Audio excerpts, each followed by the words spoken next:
And I'm proud to have appointed the first woman as a service chief in the history of this country. Clap for that. It is my esteemed pleasure to introduce Mr. and Mrs. Donald Trump.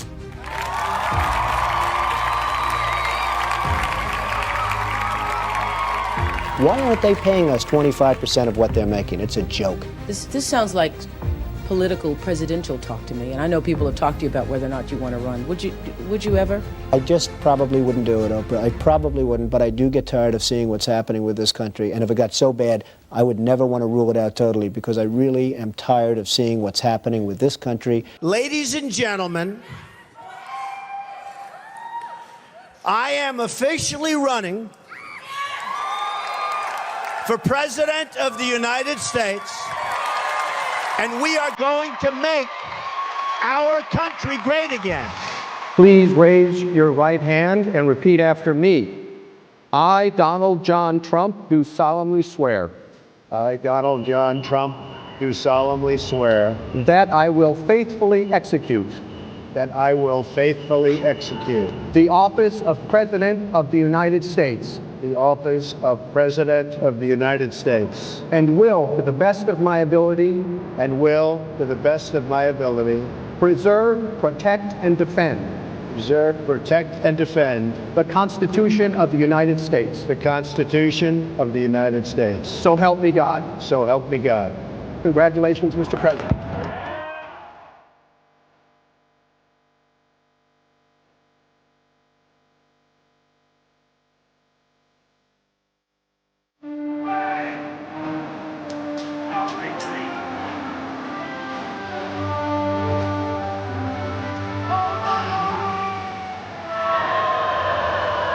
You know what woke means? It means you're a loser.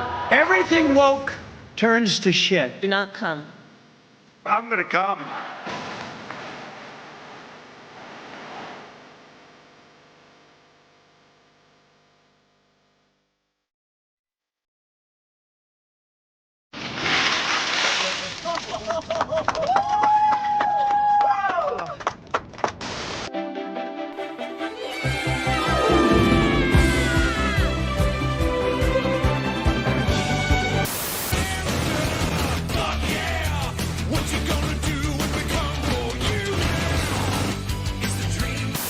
Excuse me, where's the lobby? Down the hall and to the left. Thanks. Booster now hovering as it aligns with the tower for catch. Booster coming in. As I fight through the battle with the party of death, I take a look at our right and realize they're barely left. Can we get serious now? Over the course of your life, you will find that things are not always fair. You will find that things happen to you that you do not deserve and that are not always warranted. But you have to put your head down and fight, fight, fight. Never, ever, ever give up.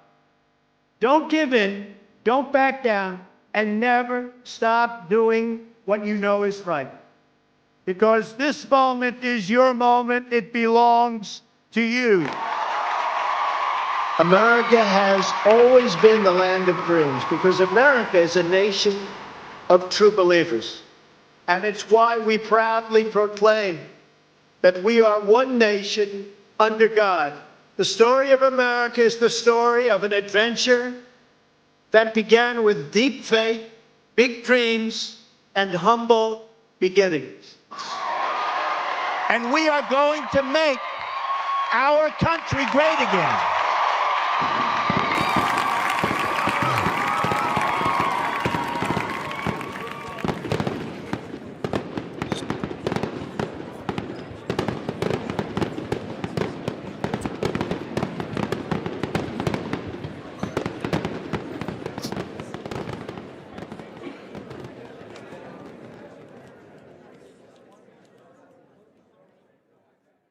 What's going on, everybody?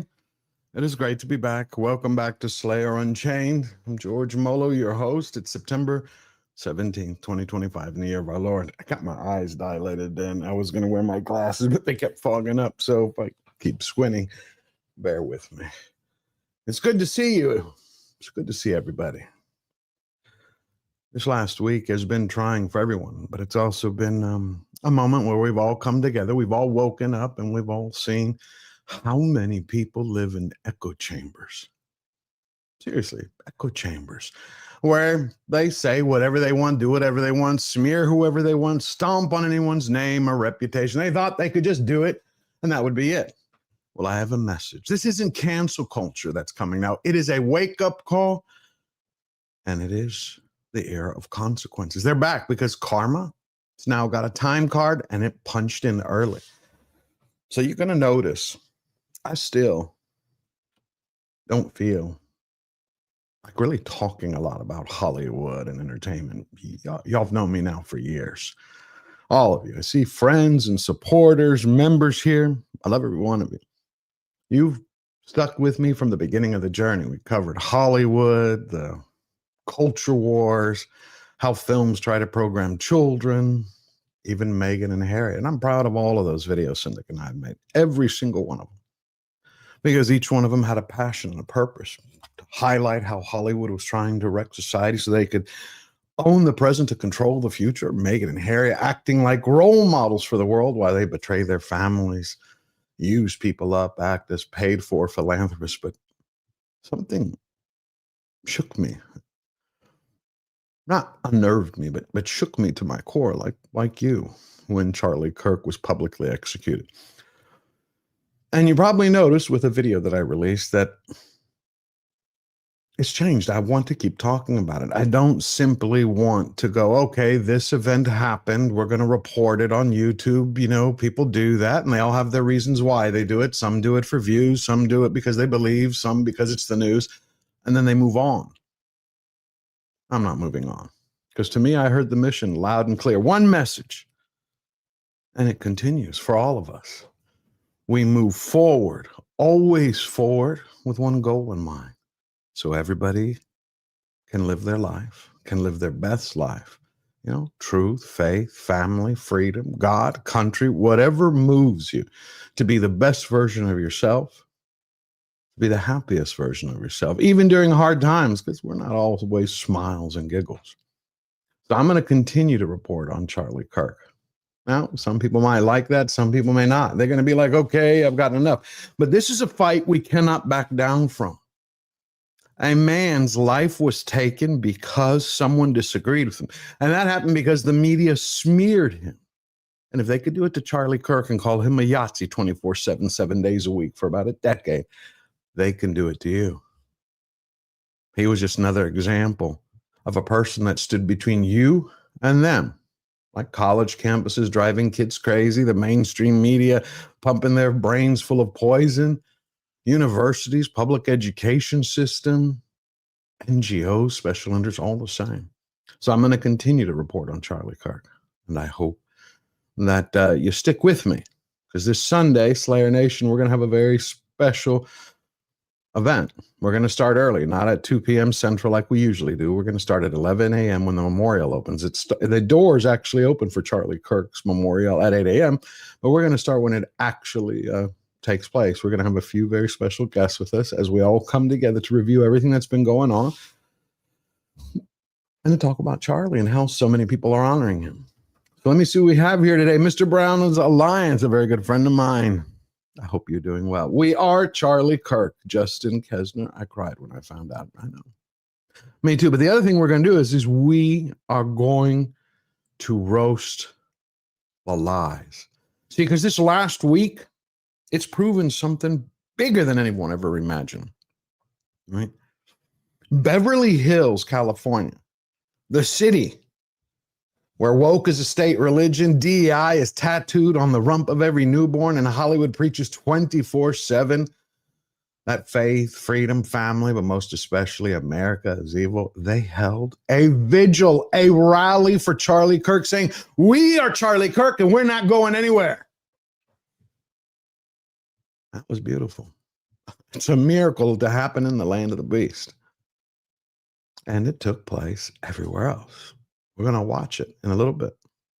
Poland, Spain, South Africa, the UK. What Tommy Robinson pulled together was Mind-numbing, beautiful, brilliant, bold. It's happened in Greece and Japan, South Korea, Germany. People standing outside U.S. embassies, holding candles, holding up pictures, Australia, New Zealand. I love it. Everybody has seen this and everybody has come together. Emily Kruger, how are you doing? Phobos, an incredible mod is here. Josh Hammond, look at all you beautiful people. Sin. Who else is here? Christine Casto. Laura Miller. Yeah, may we never forget. Josiah Robinson, hail all to you. And Verbal is probably not going to join us today, but I have my good friend here, Tom from Midnight's Edge and Midnight's Edge After Dark. How you doing, my friend? Oh, doing the best I can. How about yourself? Yeah, I'm the same way, doing the best that I can. It's I had my eyes dilated and I kept trying to I put my glasses on, but they kept fogging up. So I was like, yeah, you'll have that. Yeah, it's not my favorite thing either. And I think I got to probably end up having it done Friday. So yeah, it's crazy. Frank's here. Hello. Midgie Moon, Reno James, Lord Thoth. I will, my friend. I will keep up God's work because that's what we're going to be doing. So I need you to bear with me. I need you to give us all your support that you can because we're going to be reporting on Charlie Kirk and you're going to see the channel go in a much different direction.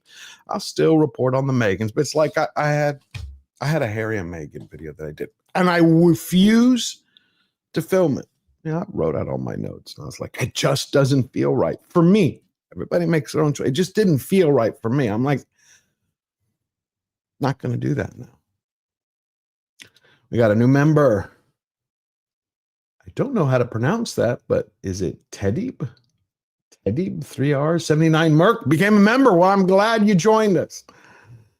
Appreciate it. Can't wait to see you in the member stream. It's going to happen in the next week or so. It's been about 6 weeks because of selling the house, but we're going to be getting there. So I'm proud that you're going to join us. The first thing I wanted to share today, teddy bear, sorry. See, again, my eyes are dilated and it was like looking weird. I couldn't put it together in my brain. Thank you for that, Alex G. Teddy works too. Okay, teddy bear. Not a problem. Midgie Moon, Eugene's music. Beautiful. Ollie, I hope you're doing well today. You holding it together. We all have our trials, our tribulations, the obstacles that we have to overcome. But that's the thing. We come together here. We share what's going on. Talk about the most important things, have a little bit of fun when we can. But when it becomes time for a fight, when it's time for seriousness, that's also when we stick around because that's the time we have to stand up. And I think this week was kicked off in a beautiful way by Chris Pratt. I love this video. Hold on. Move this one. There we go. Hey guys, just stop real quick and pray with me.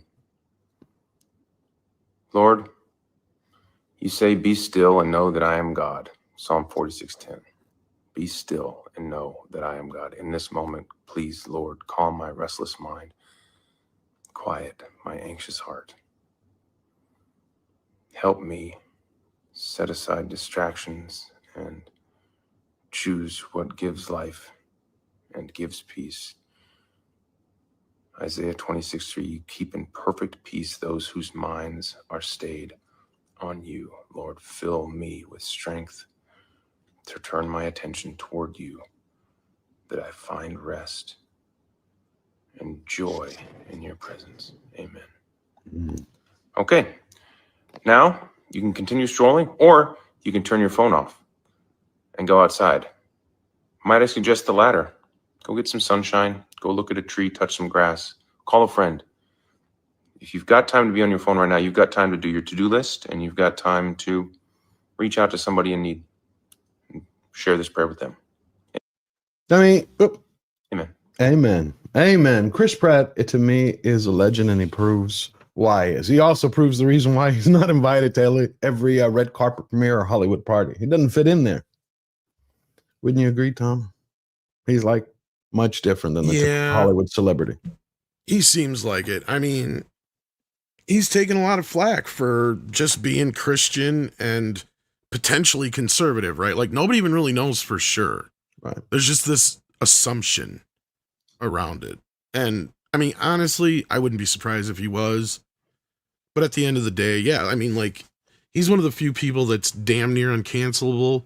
He's only got a few things in his past that could really hurt him at all, and that's really nothing that bad as, you know, his divorce from his ex-wife, Right. and that's about it.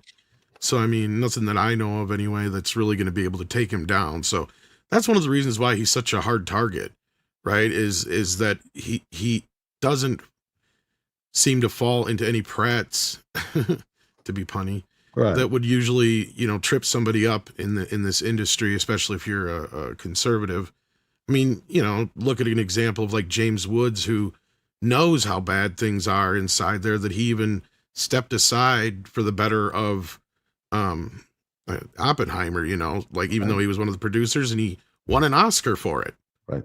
You know, he didn't go up and accept it and do the whole speech thing because he didn't want to distract from Nolan's and the film's moment. And, you know, it's those kind of things in Hollywood that I know Pratt is probably well aware of, and he probably treads very, very, very safely as best he can. This is one of those moments where I'm sure he felt like something needed to be said the right way. And I mean, I'm even at least seeing some decency out of some folks that previously I thought were crazy. Like Jamie Lee Curtis, for instance, I is was a good example. shocked. Don't mean to interrupt you. I was stunned. Yeah. I mean, I'm kind of surprised too. There's a few people that I'm like, wow, they actually are humans. You know, like, I mean, you know what? Again, not to interrupt you because I don't want to lose the thought. No, I was trailing off there anyway. Go ahead. But what you just said there, I think Jamie Lee Curtis, it's going to shock a lot of you, but she proved something this week that I have not seen in a long time, and it's exactly what Charlie Kirk fought for. I got to find it. I had it the other day, but what she said in an interview is exactly who we used to be in this country and Western culture and in the best parts of the world. And I mean by that, those not ruled by, you know, communism or socialism or dictatorial. And I think regime. doesn't she even have a trans kid? She does. But I was going to say, so for her to say this, that's kind of a big deal. Yeah. But she pointed something specifically out, that she disagreed almost with everything he said. Well, yeah. Which is okay. But she showed decency. Saying like, we can disagree. I may not even like the guy. But she was in tears. I haven't heard that in a long time. And I mean, I don't know if Christopher Guest is the kid's dad or not. I don't know for sure. I'd have to check. But I mean, just the fact that she has a trans kid and she's able to put that all aside, considering what this is kind of mainly about with Charlie Kirk. Yeah, because she's a big activist too. Big. And considering that a lot of folks are coming to realize that that's probably what the catalyst for this was. Let's be blunt about it, I guess, for lack of a better term. Right. You know, so yeah, I mean, I think that's one step in the right direction for somebody who is normally very active about being an activist and a social justice warrior. And, you know, Jamie Lee in the past has said some pretty silly things. Don't get me wrong. She has. But I mean, she's a genuine person, and you can generally tell in her interviews the kind of person she is. And at the end of the day, I wasn't shocked so much as I was glad. I was shocked and glad, but I'm saying because she has gone off the rails in the last few years over Trump and everybody who's in MAGA. She's gone the deplorable Absolutely. path. But she came together for a second, for a moment. There's no bandwagon for her to jump on. There's not a Hollywood train where you have all these celebrities coming out. Hey, let's put aside our disagreements and say, God bless Charlie Kirk. God bless his family. God bless him. They don't do that anymore.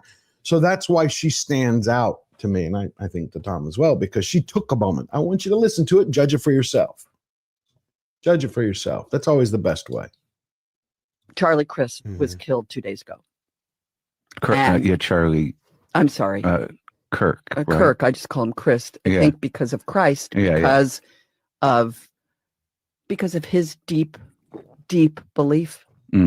I mean, I disagreed with him on almost every point I ever heard him say. Yeah. But I believe he was a man of faith. And I hope in that moment when he died that he felt connected to his faith, even though I find his ideas were abhorrent to me. Yeah. I still believe he's a father and a husband and a man of faith. And I I hope whatever connection to God means that he felt it. Yesterday was 9/11. I know there is video of his assassination. I know people who've seen it. Yesterday, we watched again these images of those buildings coming down. We as a society are bombarded with imagery.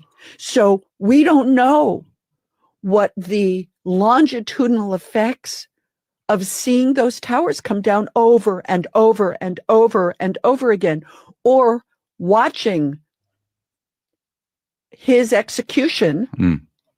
See, that to me right there was the key word. One of only 3 people from Hollywood to use the word, not his passing, not his death, but his public execution. That's why, look, whenever it comes to actors or actresses, I take everything they say with a grain of salt. I just do. Because I judge a man or woman by their actions. Actions matter. Words, nothing but air. But when you listen, public, she's talking about an execution. This is not going to win her any prizes in Hollywood. Remember, actors, actresses, they lie. Oh, fuck no. They lie for a living. It might even make her Thanksgiving a little fucking awkward is what I was getting at too, yeah. No, you're right, because they lie for a living. You can't trust most of what they say because that's their job. You know, they're professional prostitutes, professional liars. Some of them are good at it. Some of them are bad at it. But their job is to convince you. I think her crying there was... It is. Sorry, I didn't mean to interrupt you. I would just say, I think it was genuine. It was. That's why I said, because it's her words. See, I put together the tears with the word choice. Execution. Well, and it's not that. It's just, I mean, yes, that's true. It's not just that. I mean, I should say. To me, I think it was also the fact that she couldn't control it. And I've seen her acting before many times. Yeah. This felt genuine to me. And it felt like she couldn't control the emotions of the moment. Yeah, that's why I said I believe it. But I tie it, for me personally, I tie it together. You know, okay, here you're listening to an actress cry. Cool. Okay. And then the words she uses throughout. Come on, when was the last time? We heard Chris Pratt call everyone together for a prayer. Take a moment and pray. Outside of him, how many have you heard in Hollywood who are today stars or as close to stars as possible who talk about Christ or God? They really don't. So the fact that she said that, and the key word for me, execution, she gains some credit to me in my book as a human being. And in Hollywood, that, I don't think that's going to play well with that crowd.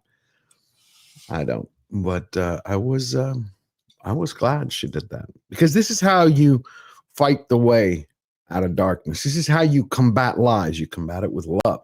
You still have people all over the country who are trying to commit a second murder against Charlie Kirk by assassinating his name, his character, and his reputation. Whether they're doing it for clout or clicks or cash or just pure hate, they're doing it every day.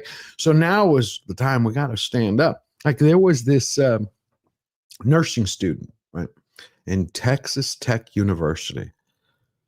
And after all the videos that I watch where they're putting them together to share with you, some of them you just like, okay, this can't be real. This got to be AI. No. This student, well, as we will find out, former student, because she was expelled the other day. She was expelled the other day, went out of her way.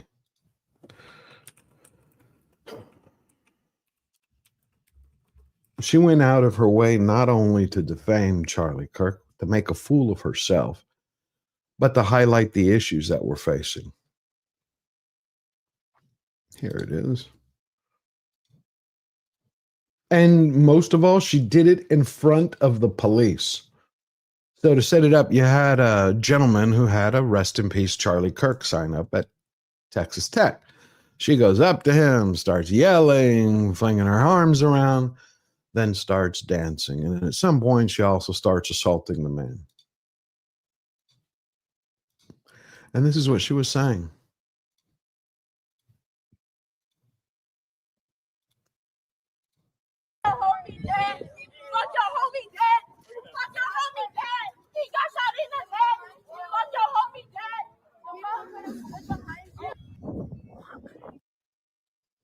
Now, that's part of the clip. She didn't get arrested, obviously, for that. It's for the fact that, here it is. Here's the first scene where she starts arguing with him. I was going to say, yeah, what did she actually do to get arrested?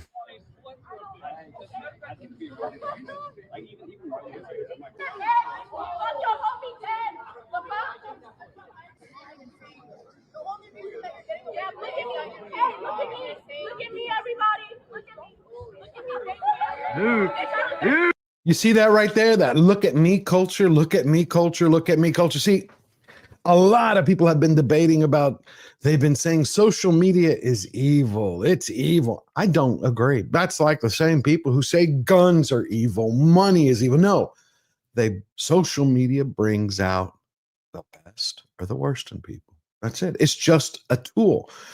Can you get addicted to it? Was it designed to be that way? Yeah, it is a machine that gives people dopamine highs. And it ties that to their ego, their self-esteem, and their insecurities. And everything that they won't say in real life to a human being, they will do it for social media to score some points, to get a little bit of clout. Like, people ask me, would you ever say the things you say, George, to Meghan and Harry in their face? 100% absolutely. If Meghan and Harry were in front of me, it would be no different. I'd be, why the hell did you betray your families? For nothing but money? I would say it, whether it was to them or to Mark Hamill, whoever, we've covered. Because that's what I believe.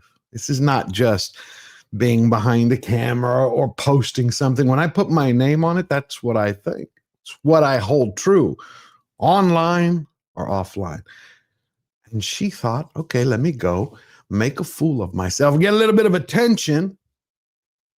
And she found out that in Texas, FAFO is not a fantasy. It is the law. Well, I still haven't seen anything that technically puts her in a position to be arrested. That's what I was going to say. Yeah, what did she do there? She starts touching him and knocking his hat off. Okay, yeah, that's, yeah. She starts touching. I was waiting for that. I figured she grabbed the sign or something like that, yeah. No, it wasn't the sign. I'm trying to find the specific. I said, he got shot in the head. He got your homie dead. You're saying this? Evil is real, people, and it kind of looks like that. Evil. Evil. Murder is bad. She is evil. Have not said. Why are you being so hateful? Why are you so hateful? Why are you so hateful? Yeah. Hey, can somebody tell her to back up? Can you not put the camera in my face? I'm sitting here. You walked up to me. Okay, well, I don't want this. I said rest in peace. Just leave it alone. Please don't come after me. I want to be left alone. I'm not emotional, ma'am. Don't tell me what I am and what I'm not. You can get out of my face because I could tell you what you are, but you won't like it. You're being aggressive. You're being aggressive. I'm not being aggressive. My voice is very calm. You're calling me aggressive because I'm a black woman. Not at all. No, we're not. I'm very.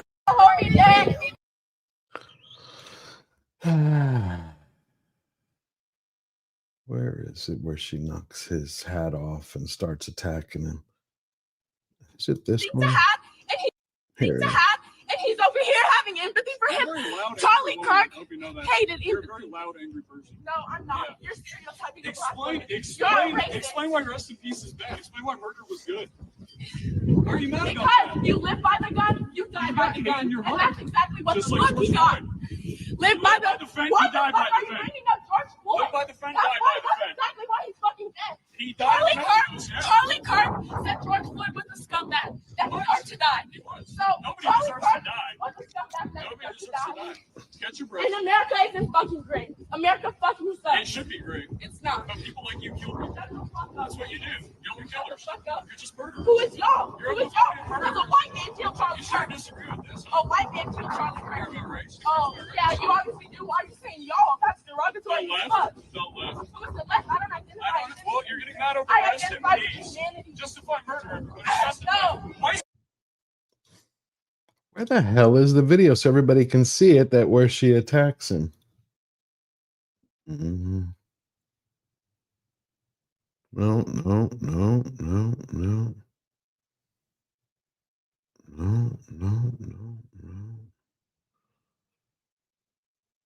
Well, see if you can find it, maybe, Tom. There's a one where she starts attacking him and basically hits his head, hits his hat, knocks it off of him. And is this what it is? Maybe this, maybe Lori. Of America. The vigils, the tributes, the beauty. But we can't ignore the dark side. That online and on campus, an element of our society reveled and is reveling in his death, calling for more assassinations even, and even staging their own grotesque reenactments. This is what happened at Texas State University.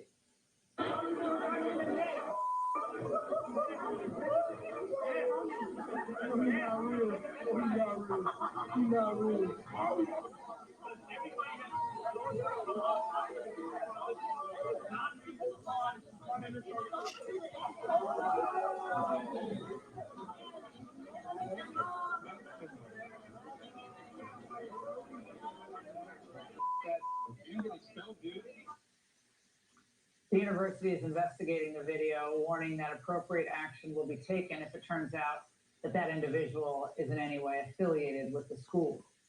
And at Texas Tech,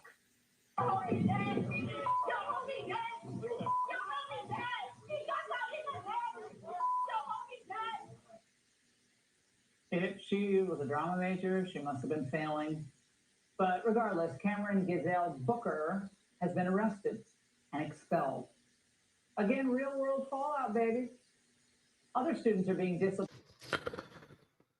Like I said, we have now entered the era of consequences. It was this week, I've just seen so many people, and I've been surprised in one way how many we're discovering that lived in an echo chamber. I said it at the top right when we were starting. They haven't lived in an echo chamber so long, programmed in such a way that they thought that they could say anything, smear anyone, incite people to chaos, incite people to violence, and they could get away with it. We had the manager at Office Depot fired. We had another student, Keri Rollo, who was fired from her restaurant job called Bella's Table in Bella Vista, Arkansas, and kicked out of her home that she was renting because she decided to go to a prayer vigil and do the same damn thing, to take it upon herself to start cursing, faming, and ripping up every Charlie Kirk sign around. So there are consequences for that. You know, the left is saying, look, what we're going through right now, it's cancel culture. It's just happening from the right. No, nobody has the right to incite violence. Nowhere in the Constitution does it say you can incite violence. Nowhere there does it say that an employer has to keep you employed when you're dancing on the grave of fatherless children. A father ripped from his kids. So it's, here's Keri Rollo, who just found out this morning that the restaurant didn't like what she did. He lives as he dies, promoting violence. Record all you want. Well, are you? No, look at this shit. Check it out. Look at this shit. I mean, who goes and kicks over candles which are lit for a human being who was assassinated? Like, think of the mindset there. They believed that they were untouchable, that they could throw their little temper tantrums, that they could trash anything, spit on anybody, hurt on anyone, and mock anybody, mock those that are mourning, mock they could do it. And nobody would do anything, that they would put up with it and it would get worse. But what happens is, because we put up with it for so long, because so many people were silent, this is where we're at now. But Charlie Kirk's murder has woken people up, scales falling from their eyes, and they're going, okay. They realize if it can happen to him, it can happen to you. It can happen to me. So they're now going to learn a very expensive lesson. Fuck Charlie Kirk. Fuck Charlie Kirk. Fuck Charlie Kirk. You know, if she walked around just saying F Charlie Kirk, I doubt anybody would have done anything. But I think it was the combination of everything. What do you think, Tom? Yeah, I think you're right. It's just, this is just, I mean, kind of going off the Jamie Lee Curtis thing. It's just human decency. You don't have to agree with him. Right. And you don't have to be obnoxious about it. Yeah, you don't. You just have to be kind, decent. even respectful. It's like, if you have nothing kind to say, just shut up. Don't say anything at all. You don't have to say. Nobody's forcing anybody to go online or to go to a campus or to go to a memorial and throw a temper tantrum. Nobody. Yeah. Just say, hey. I mean, I don't even know how much social media was even around at the time, but I don't even remember people celebrating this much when they got Saddam Hussein. It's like, except for Hillary. Well, yeah, but I remember watching that. I remember. I'm not saying I didn't celebrate a little bit too, but at the same time, it's like we're talking a huge difference here, right? Like, that's part of the problem with the rhetoric, with the dialogue surrounding everything, right? Especially when you, and I'm kind of glad that that's part of what's coming to the surface, is this whole idea of people, constantly calling Trump and people who are supporters of him, Nazis and literally Satan or whatever you want to call it. It's just gotten to this point with this hyperbolic nature of this. It's like, no, Saddam Hussein was a fucking, it wasn't almost as bad. Yeah, he was almost as bad as Hitler. So, like, I mean, at that point, you're talking about somebody who was needed to go, right? Like, I mean, that's a totally different conversation than this. It's one thing to disagree with somebody's points of view. It's another to be a tyrannical murderer like Saddam Hussein. He had a meat grinder. He had a meat grinder. I mean, that being said, I mean, you're talking about somebody who literally has hurt nobody else in their life, right.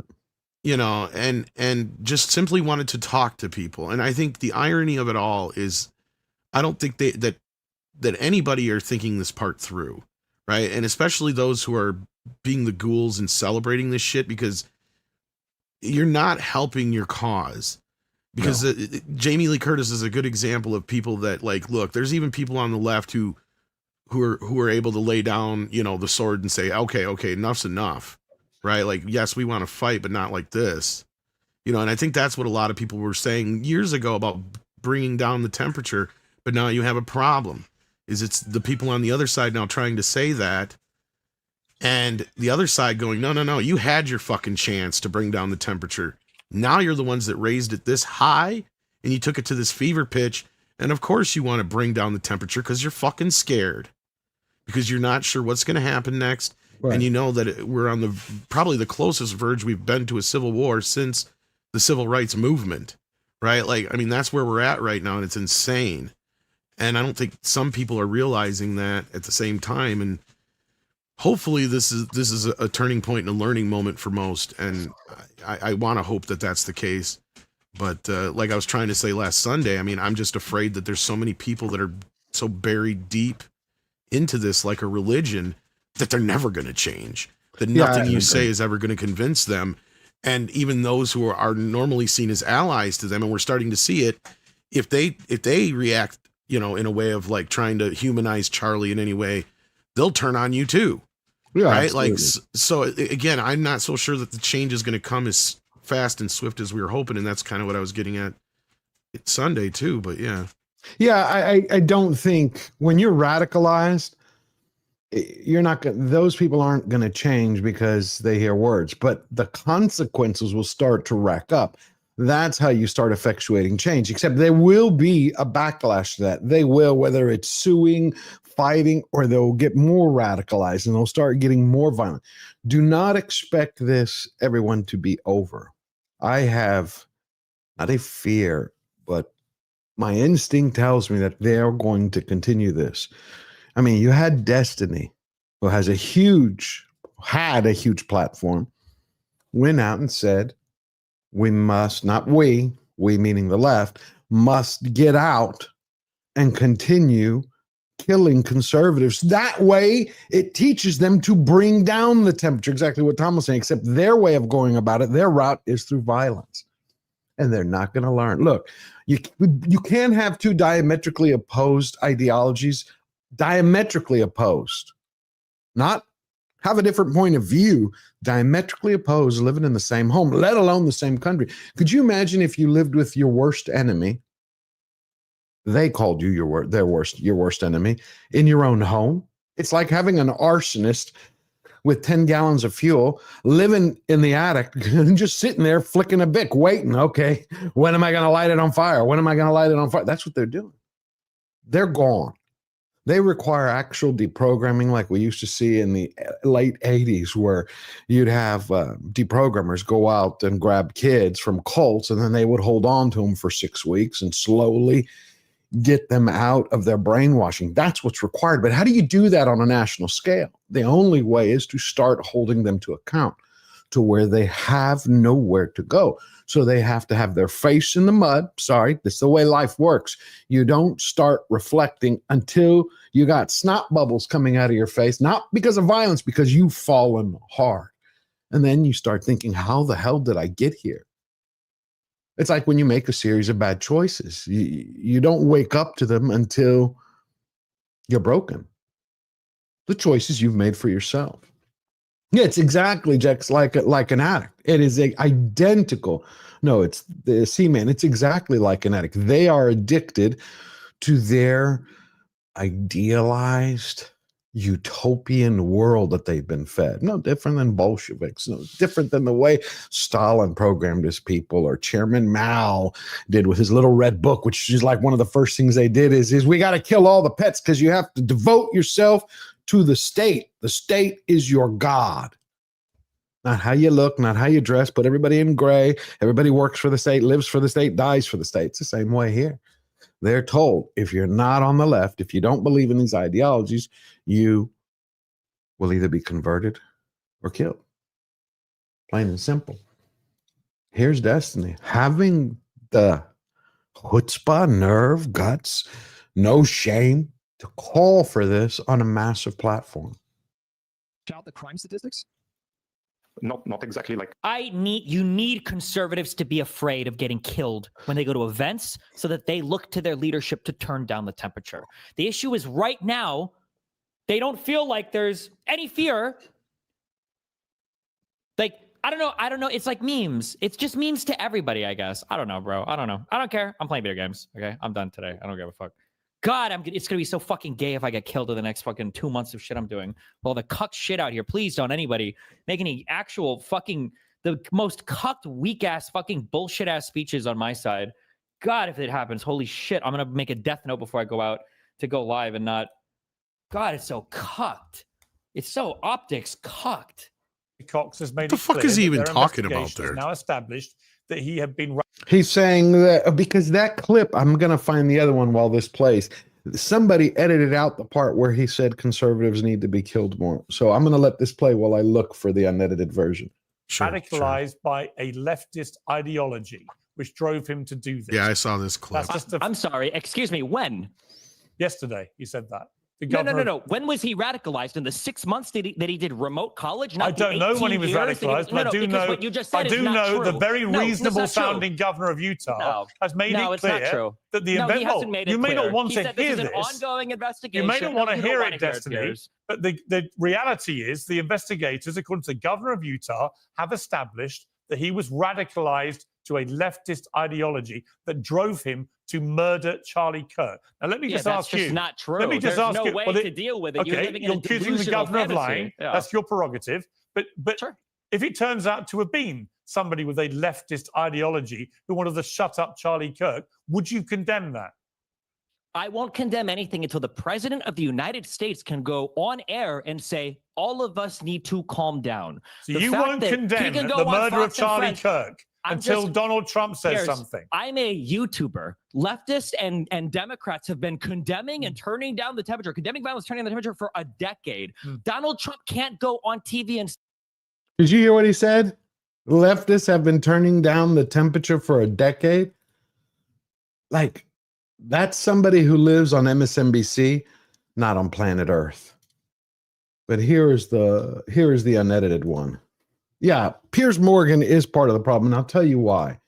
Yeah, I have a love-hate relationship with Piers Morgan, but I agree with you. Like, this whole thing about turning down the temperature for the last decade, what fucking planet has he been on? And what fucking drugs is he on? Because he is literally that, or he is trying to gaslight everybody like a motherfucker. Because does he forget the Summer of Love?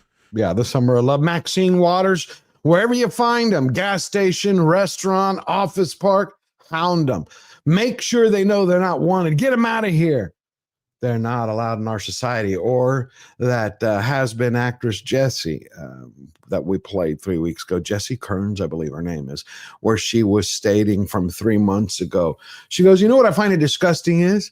To see MAGA at a Mexican restaurant, to see MAGA at a Chinese restaurant, to see MAGA at a sushi place. They don't deserve any of that. They hate all of that. They don't like diversity. So they need to sit their ass down at a Cracker Barrel. That's what she said. And she went on this huge rant.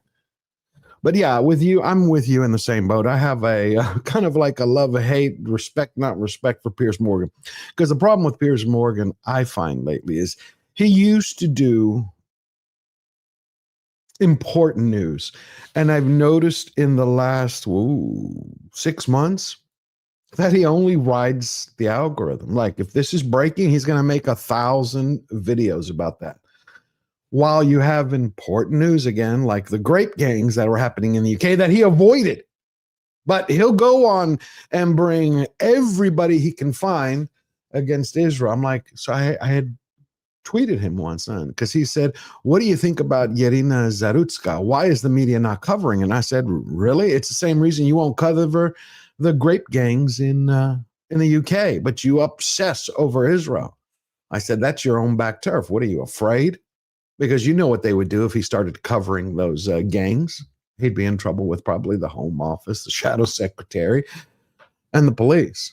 And he'd also probably get threats. Well, and some of that stuff I can understand. My biggest issue with him is he gives platforms to people not because he wants so much a diversity of conversation. He tries to have he tries like to a be fist fight. Yeah. Like a verbal fist fight is what he wants. And so he's basically setting it up that way. He's not actually having two intelligent people having a debate. You have somebody like Destiny going up against Anna Kasparian. Right. I mean, like, come on. Well, he also it's kind of like a celebrity death match kind of thing. It is in many ways, but he also has gotten into playing this fence post sitter. I mean, the fence jammed so far. I'm like, you have to take a position. It's one thing to go, okay, I'm going to bring two sides together. Let's have a conversation. This is what you believe. This is what you believe. Okay, go. But he'll say, well, I agree with this, and then I agree with this over here, and I'm like, dude, you don't make a chocolate cake by throwing in everything into the cupboard. You gotta follow the recipe. If you believe this is wrong, say, here are the facts, and this is why I believe it's wrong. Not go, well, this is wrong, but I kind of like see that it's also might be right, and this is right, but I also might see how this is wrong. It's like, come on. Anyway, here's Destiny where he says conservatives need killing in order to be too. And I barely even know who this idiot is. So exactly like you need conservatives to be afraid of getting killed when they go to events so that they look to their leadership to turn. Yeah, afraid of getting killed. Yeah. Yeah, it's but yeah, he's saying let's turn the temperature down. It's no difference than Hassan Piker, who told all his followers, get out there, get your guts in your hands, slice them, dice them, carve them up. That's a lefty. And you're talking about a millionaire mama's boy who's a communist, self-proclaimed. But he believes in taking all the top 1%ers property. He says, burn it down, get rid of it, steal it, take it. It doesn't belong to them. They took it from the people. I'm like, so that's what you want to do to your parents? Because that's what you're calling for, right? Anyway, it's pretty crazy. I also want something not to be forgotten, because I think it's important, is Yina Zarutska. We're focusing on Charlie Kirk, as we should, but it's been about 3 weeks, and I don't want her name to be forgotten, as she was slaughtered 2 weeks after fleeing the meat grinder in Ukraine to come to the United States, sitting in her chair in a train, only to be butchered. And Justine Bateman shared this because she was someone who was aspiring to be a model. It's just a little piece of her life.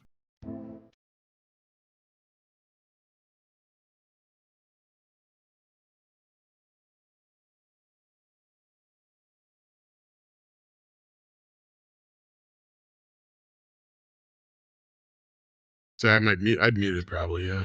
Mute it? Yeah, I don't know about the music. Is it copyrightable? That's what I I'm don't know. worried about. I really wish we could get past that. Yeah, I know. It's kind of silly. It is, because you'd think that whoever wrote the music would want it to be heard, so people would go, "Hey, Shazam, what is that music? Because I'd like that." The sad part is YouTube could make it real simple, but they won't. I'm not going to go too long into it, but basically all they'd pretty much have to do is make a deal with the 3 major music companies and just pay them every year like a lump sum like the radio stations do. Okay. And then that just basically opens up a license for us to be able to use music. And if we use music, instead of them taking claiming our entire video, they could maybe just do a monetary, like incremental thing like they normally do with whatever they keep from our ads and shit. And it just be part of like, we're paying a tax to have the music. You know what I mean? Like it would be so easy for them to do it, but they just won't. Why not just allow us to play it? Because it's actually just like movie trailers. It's promoting the song. So people will go, what is that? I agree, man. And I mean, it's partially because there are people who will abuse it. And there are some artists who are actually pretty cool. Like they'll actually share revenue with you.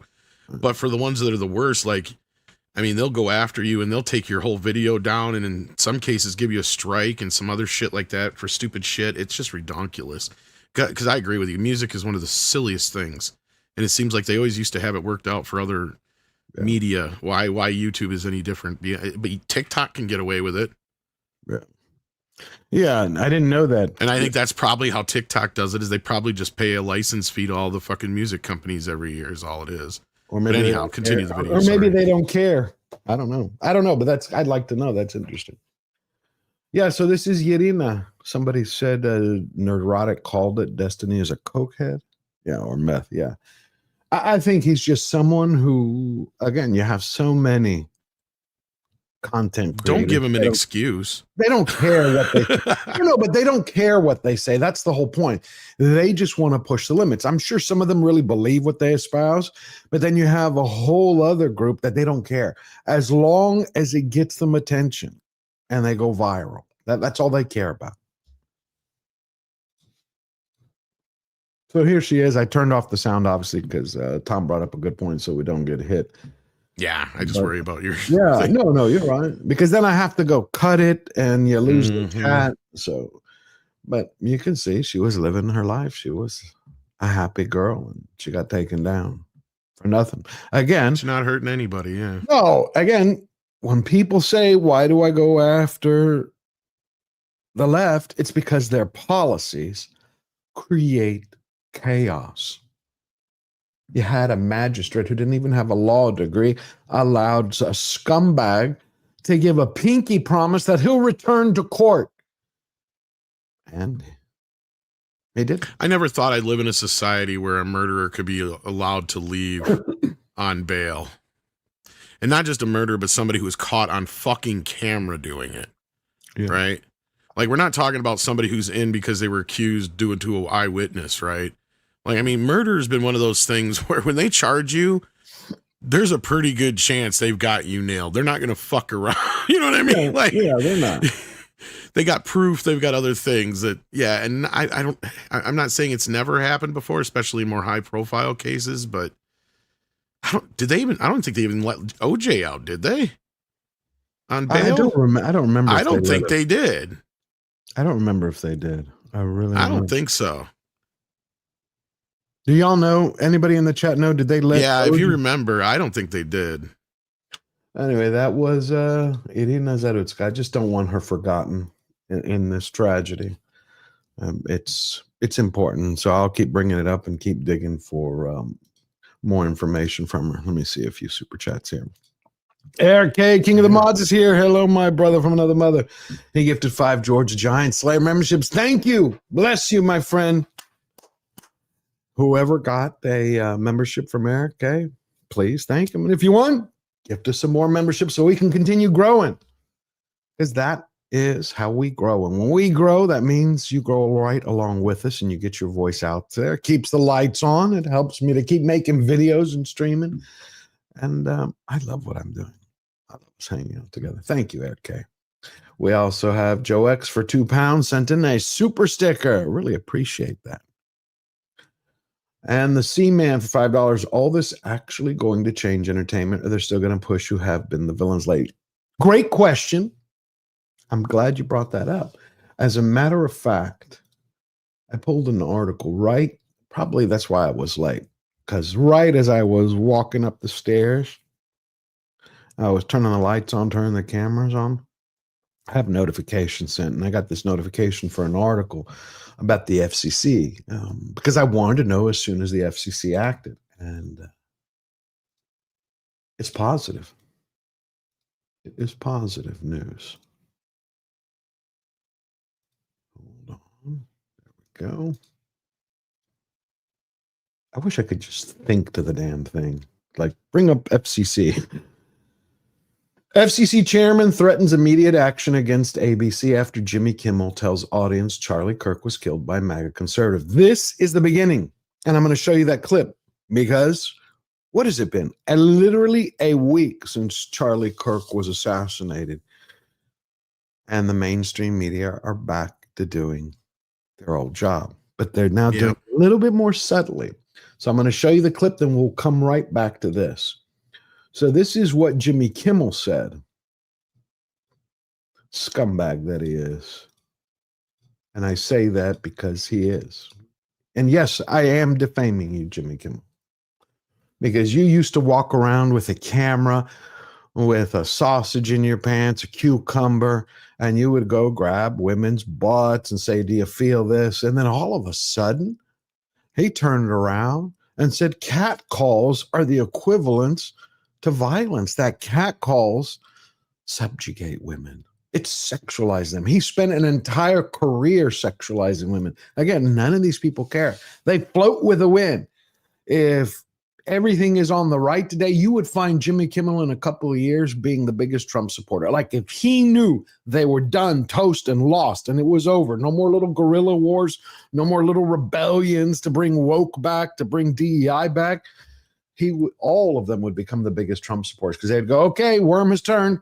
It's time for us to do this. They have no moral compass, no standard, no character. I believe.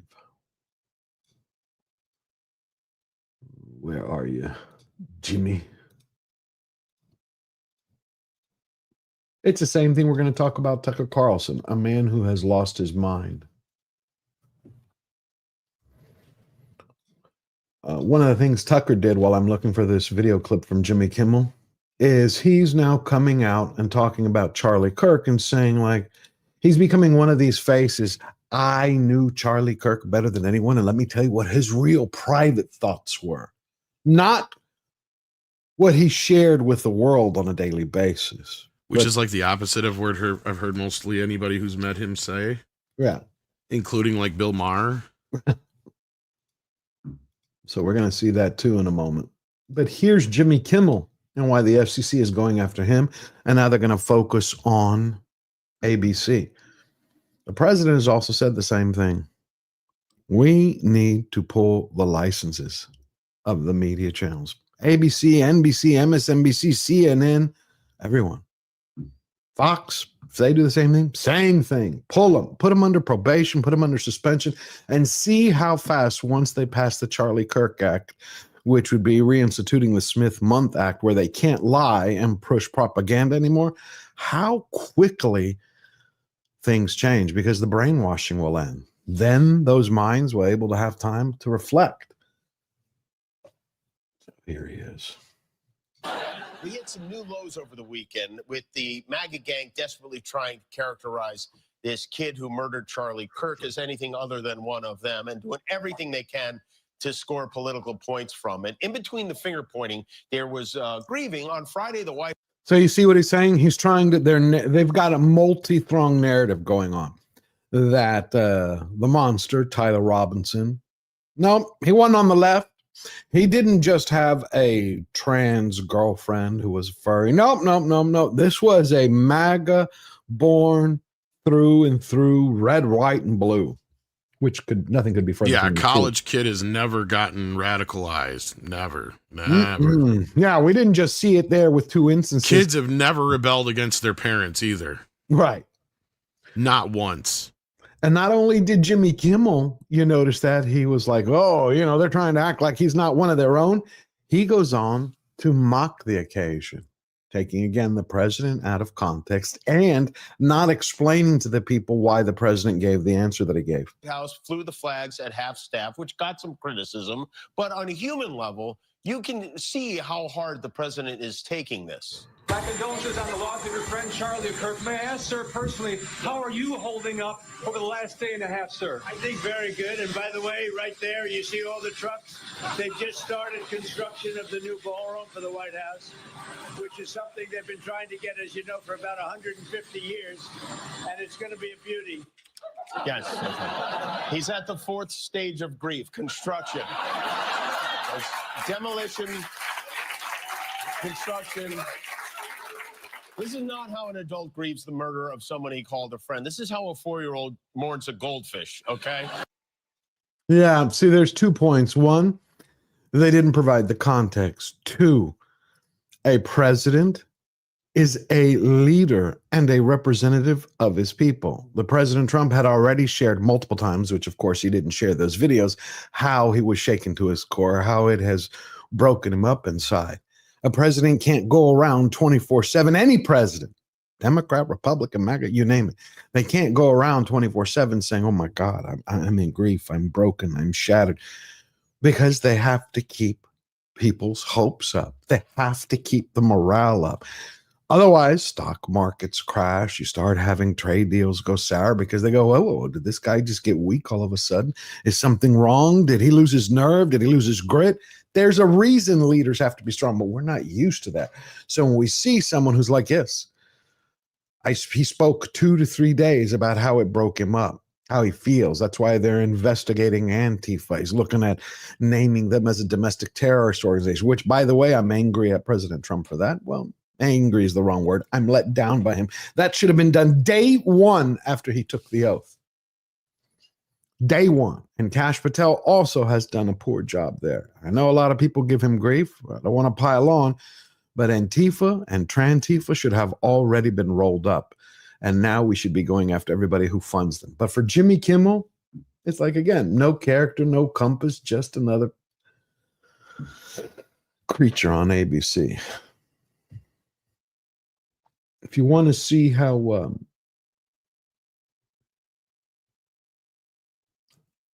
the president reacted and how he really felt, there are a few videos online where you can see what the president, how he spoke about Charlie Kirk.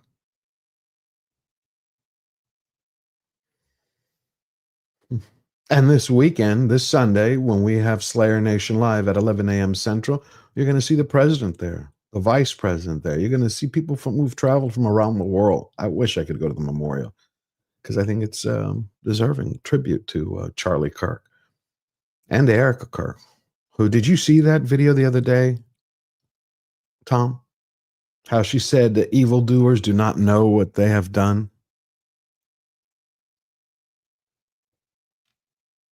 Tom? I'm not sure if I have or not. It's not ringing a bell. Who was it again? Sorry. Erica Kirk. No, I did not see that video. All right, I'll show you. Are you talking about the one where she did the address or a totally different video? No, the one that it should be the video with her. I haven't. Hold on.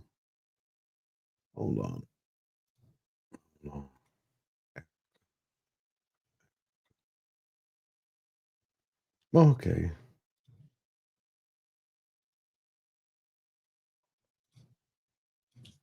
Colossal sword, proper form and technique for $20. Judges love murders. Disarm and hate honest citizens. Favoritism. You nailed it. 100% they do, because we have a new batch of activist judges. They are trying to destabilize the system. It's part of that whole Cloward Piven plan. It's all part of the long march through the institutions.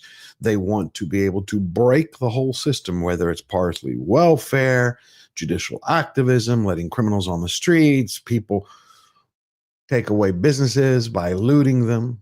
Remember during George Floyd, the Summer of Love, you had the reporters who were sitting there going, we are experiencing a summer of love, and the buildings are burning down behind him. Another reporter in Atlanta, you had mobs stealing Nikes, flat screens, everything. And you're like, how is this honoring the person that you say wrongfully was killed?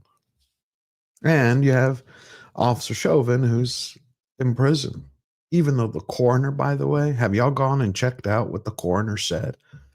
And the officer's still in prison. It's horrible. Horrible. Colossal sword and proper form and technique. Thank you for that. I appreciate it. And here again, the media is still gaslighting 20 hours ago. I think if you look across media generally, you have seen a lot of people trying to grapple with Charlie Kirk's legacy and what that is as a right-wing agitator and as a provocateur and as, you know, a strategist of the most important GOP figure besides Donald Trump, arguably ever. And so, or right now. And so there's a lot of grappling to do, but to Here it comes. Here's where she tries to burst everyone's bubble. suggest that the internet is cheering for this is just the opposite, total opposite of what's actually happening. It is. Didn't we just watch two people? We could go on for 6 hours and we can see how many people are cheering on. We saw Destiny, the Texas Tech student, the University of Arkansas student. There are nurses, teachers, college professors. There was a college professor who told her students, okay, we're going to have 10 minutes where you can say whatever the hell you want, and we're going to cheer Charlie Kirk's murder. She's gone. You even had Washington Post writer who was fired Monday morning. Her name, and I kid you not, is Karen Atia. She is an actual Karen because she went on Blue Sky and posted like a maniac. The same old things we've heard before. The only difference is besides celebrating Charlie Kirk's assassination, she said, I'm not going to join in by, smothering myself in ashes and doing this performative mourning for a white man who espoused violence. And then, of course, she took him out of context, like a lot of the media are doing right now. A lot of social media users are filming themselves in videos, and then they're throwing out a quote. Did you know that Charlie Kirk, who everybody wants to honor his legacy, said X, Y, and Z? And then you got to go, you dig it up, and you're like, well, actually, he didn't say that. This is what he meant. And there's this one brilliant mind on X who I follow a lot. He pulled up one of these. He shared it with everyone. Hold on. Where'd you go? Where did you go? There we go.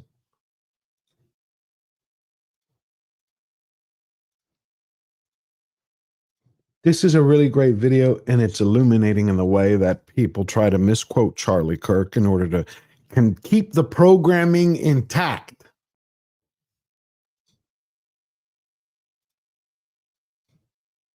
Okay, so I've had a whole lot of white folks commenting on my last video asking for proof that Charlie Kirk was an outspoken racist. And there are many horrible quotes to choose from, but there's one that I haven't seen get quite as much attention that I believe is head and shoulders worse than all the rest. In December of 2023, Kirk said, quote, "We made a huge mistake when we passed the Civil Rights Act in the 1960s, end quote.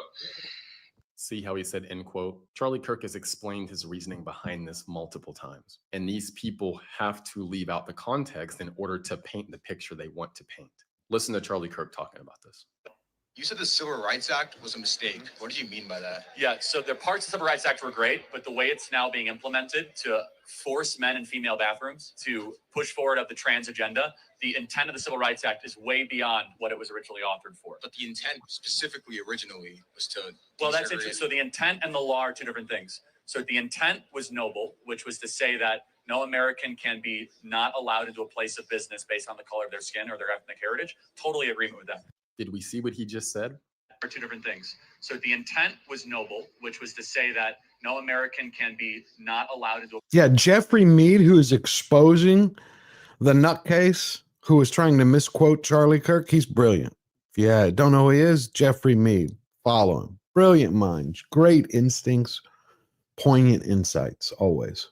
Place of business based on the color of their skin or their ethnic heritage. Totally agreement with that. So he said he's totally in agreement with that. He also said it was noble. Let's actually look at the definition of noble real quick. Number 2 is the definition that applies. having or showing fine personal qualities or high moral principles and ideals. So he's saying the Civil Rights Act had high moral principles. It was noble. It was good. He says he's in agreement with the intent. So no, he doesn't want Black people being denied at water fountains. He does not think we shouldn't have rights in this country. Now let's let him continue.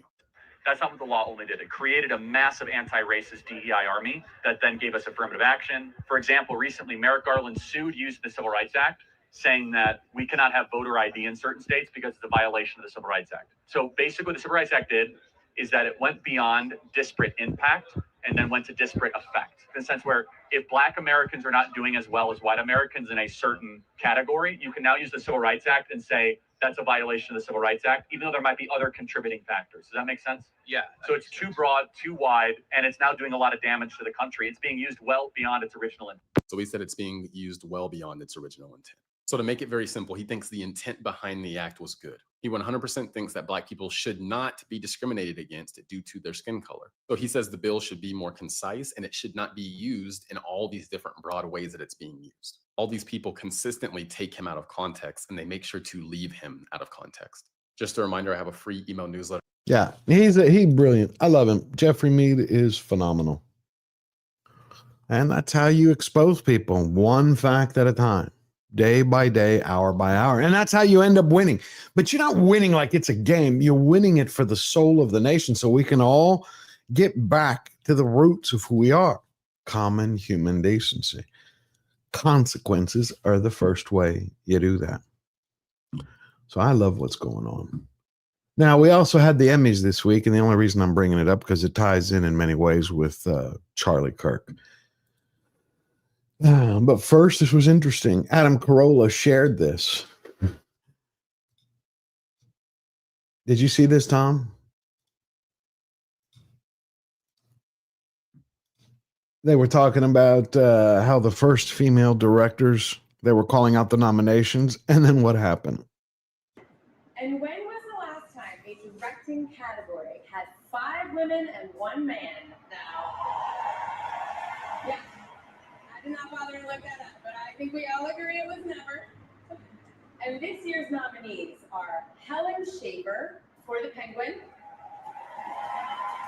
Shannon Murphy for 9 for Sex, Nicole Castle for Sirens, Jennifer Getzinger for The Penguin, Leslie Lincoln-Glatter for Zero Day, and then for Adolescence. Which is kind of poetic if you think about it, because that means Philip is the winner. And you know, you know. All right, the Emmy goes to Philip Barantini. Ouch. Now, the reason I brought that up is because a lot of the Emmy Award winners, they went on a rant. They did the classic going on their rants, and they started once more about, of all things. Ay. Sometimes it amazes me how these people just continue to espouse nonsense. Here we go. I don't want to spoil it for you. I want you to hear it for yourself. Hannah, I wanted to ask you, when you were up on stage, you talked about Palestine, and I know you signed a pledge too. Can you talk about that, please? Yeah. So, well, I thought it was important to talk about Palestine because it's an issue that's very dear to my heart. I have friends in Gaza who are working as frontline workers, as doctors right now in the north of Gaza to provide care for pregnant women and for school children to create schools in the refugee camps. And it's an issue that's really close to my heart.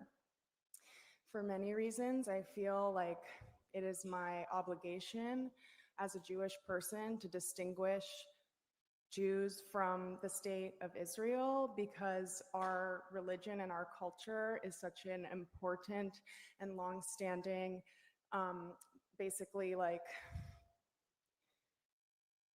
institution that is really separate to this sort of ethno-nationalist state. And in terms of the pledge, it's like many movements, boycotting is an effective tool to create pressure on the powers that be to meet the moment, you know? So Okay, I can't take it. She's basically she goes on and on about another whole, free Palestine movement, and she's just another mental midget.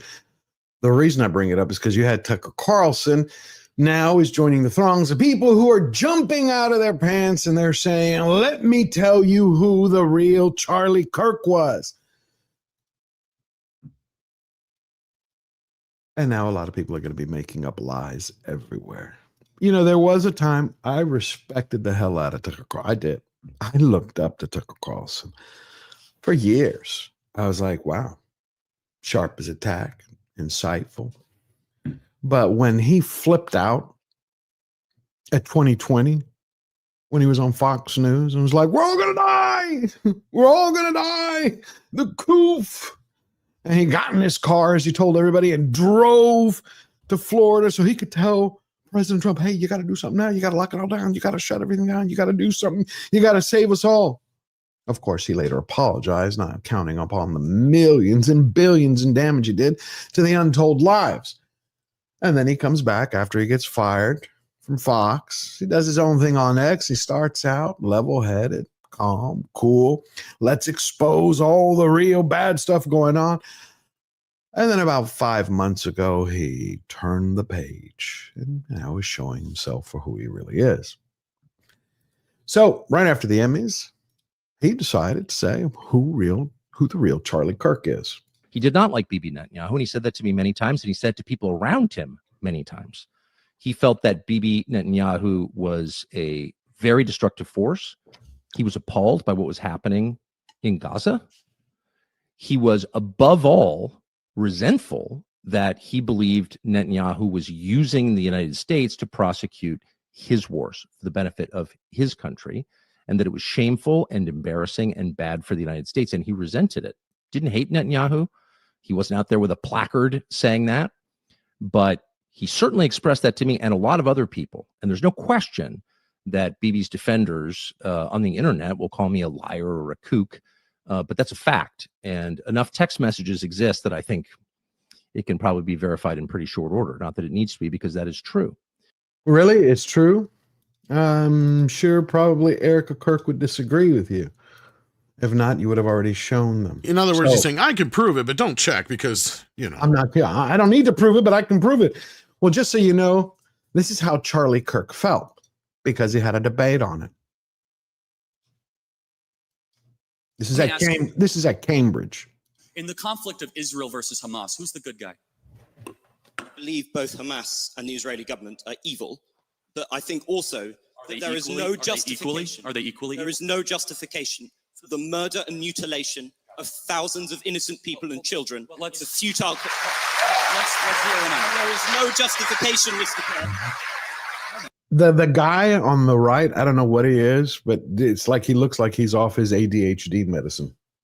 For invading hospitals, for bombing innocent populations and dragging out a war which is damaging Israel and the West. You've made that point, but it's not a point; it's a moral truth, isn't it? Okay, yeah. It was also a moral truth that the war started because 1,300 Jews were killed and 200 were taken hostage. And when you declare war on Israel, expect a firestorm in reaction. Let me finish. I let you talk. Israel, at its holiest day of the calendar year, besides Yom Kippur and Rosh Hashanah, Samat Torah, the 50-year anniversary of the Six-Day War, on Shabbat, Hamas invaded Israel, deciding to go recklessly to music concerts, to homes, to kibbutzes, and taking 200 plus hostages. They knew what they were doing. In one of the most cloistered urban environments on the planet, 2 million people live in a place where it's impossible to wage war. Impossible. Where they wear civilian clothing, they violate every tenet of the Geneva Convention, and the IDF, when they do something right, they get no credit. When they do life-saving surgeries of a Gazan child, they get no credit. When they drop leaflets, they get no credit. But when they happen to bomb a place where they are operating their military from, which we now know from third-party verified sources, hundreds of Hamas military operations are in mosques, schools, and hospitals. I'm sorry, the country where they were living in relative peace on October 6th that all of a sudden we had a war and Hamas started the war. And I don't see people that were really upset about the 2 million Germans that were killed in World War II, civilians. A tragic truth of war is that civilians die. I don't like it and you don't like it. And they brought it upon themselves. The only operation and entity to blame is the leadership of Hamas, not the Israeli government, for fighting this defensive war after they were invaded. There is a good guy and there is a bad guy. I honestly... Isn't that the morality of a child? Well, instead, hold on. It's interesting you say that, because a child who knows that Israel is the good guy, Hamas is bad, has a lot more wisdom than a student like yourself at Cambridge University. Boom. That's it. That's the guy that Tucker Carlson wants to say was different than when he appeared on the outside. That's why I love the internet, because for all the lies, someone like Charlie Kirk, who constantly spoke up, shared his truth, his facts.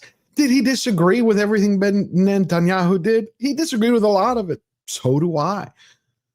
And I disagree with a lot of things my country does, my government, not the people, the government. That's why we speak out. I don't agree with half the shit my cat does. Right, but that is what's called love. When you love your family, when you love your country, when you love your friend, what do? You say, hey, dude, you're doing something wrong here, and I don't want you to fall into a hole. I don't want you to get down and then maybe take others with you. I want you to lift yourself up. That's what Charlie Kirk was doing. He was able to go, I love you. This is what I agree with you on. This is what I disagree with you on. Let's make the world a better place. He used his words to make the world a better place. Yet you have media, which we prove again, Tucker Carlson is now can never get the hooks out of him that he had of the mainstream media. Just continuing to be a puppet. He wants to get out there. He wants to spread hate. Now, I don't know if Tucker Carlson really believes any of this, or he's kind of like Piers Morgan, being anti-Israel is a hot issue. It gets me views. It gets me clicks. And as Tucker Carlson, I'm just going to continue to do that. But he's lost a lot of credibility. It's the same way with Candace Owens. She's come out and say, I knew the real Charlie Kirk because he helped make me. And he did make you. So I can tell you that what he really felt.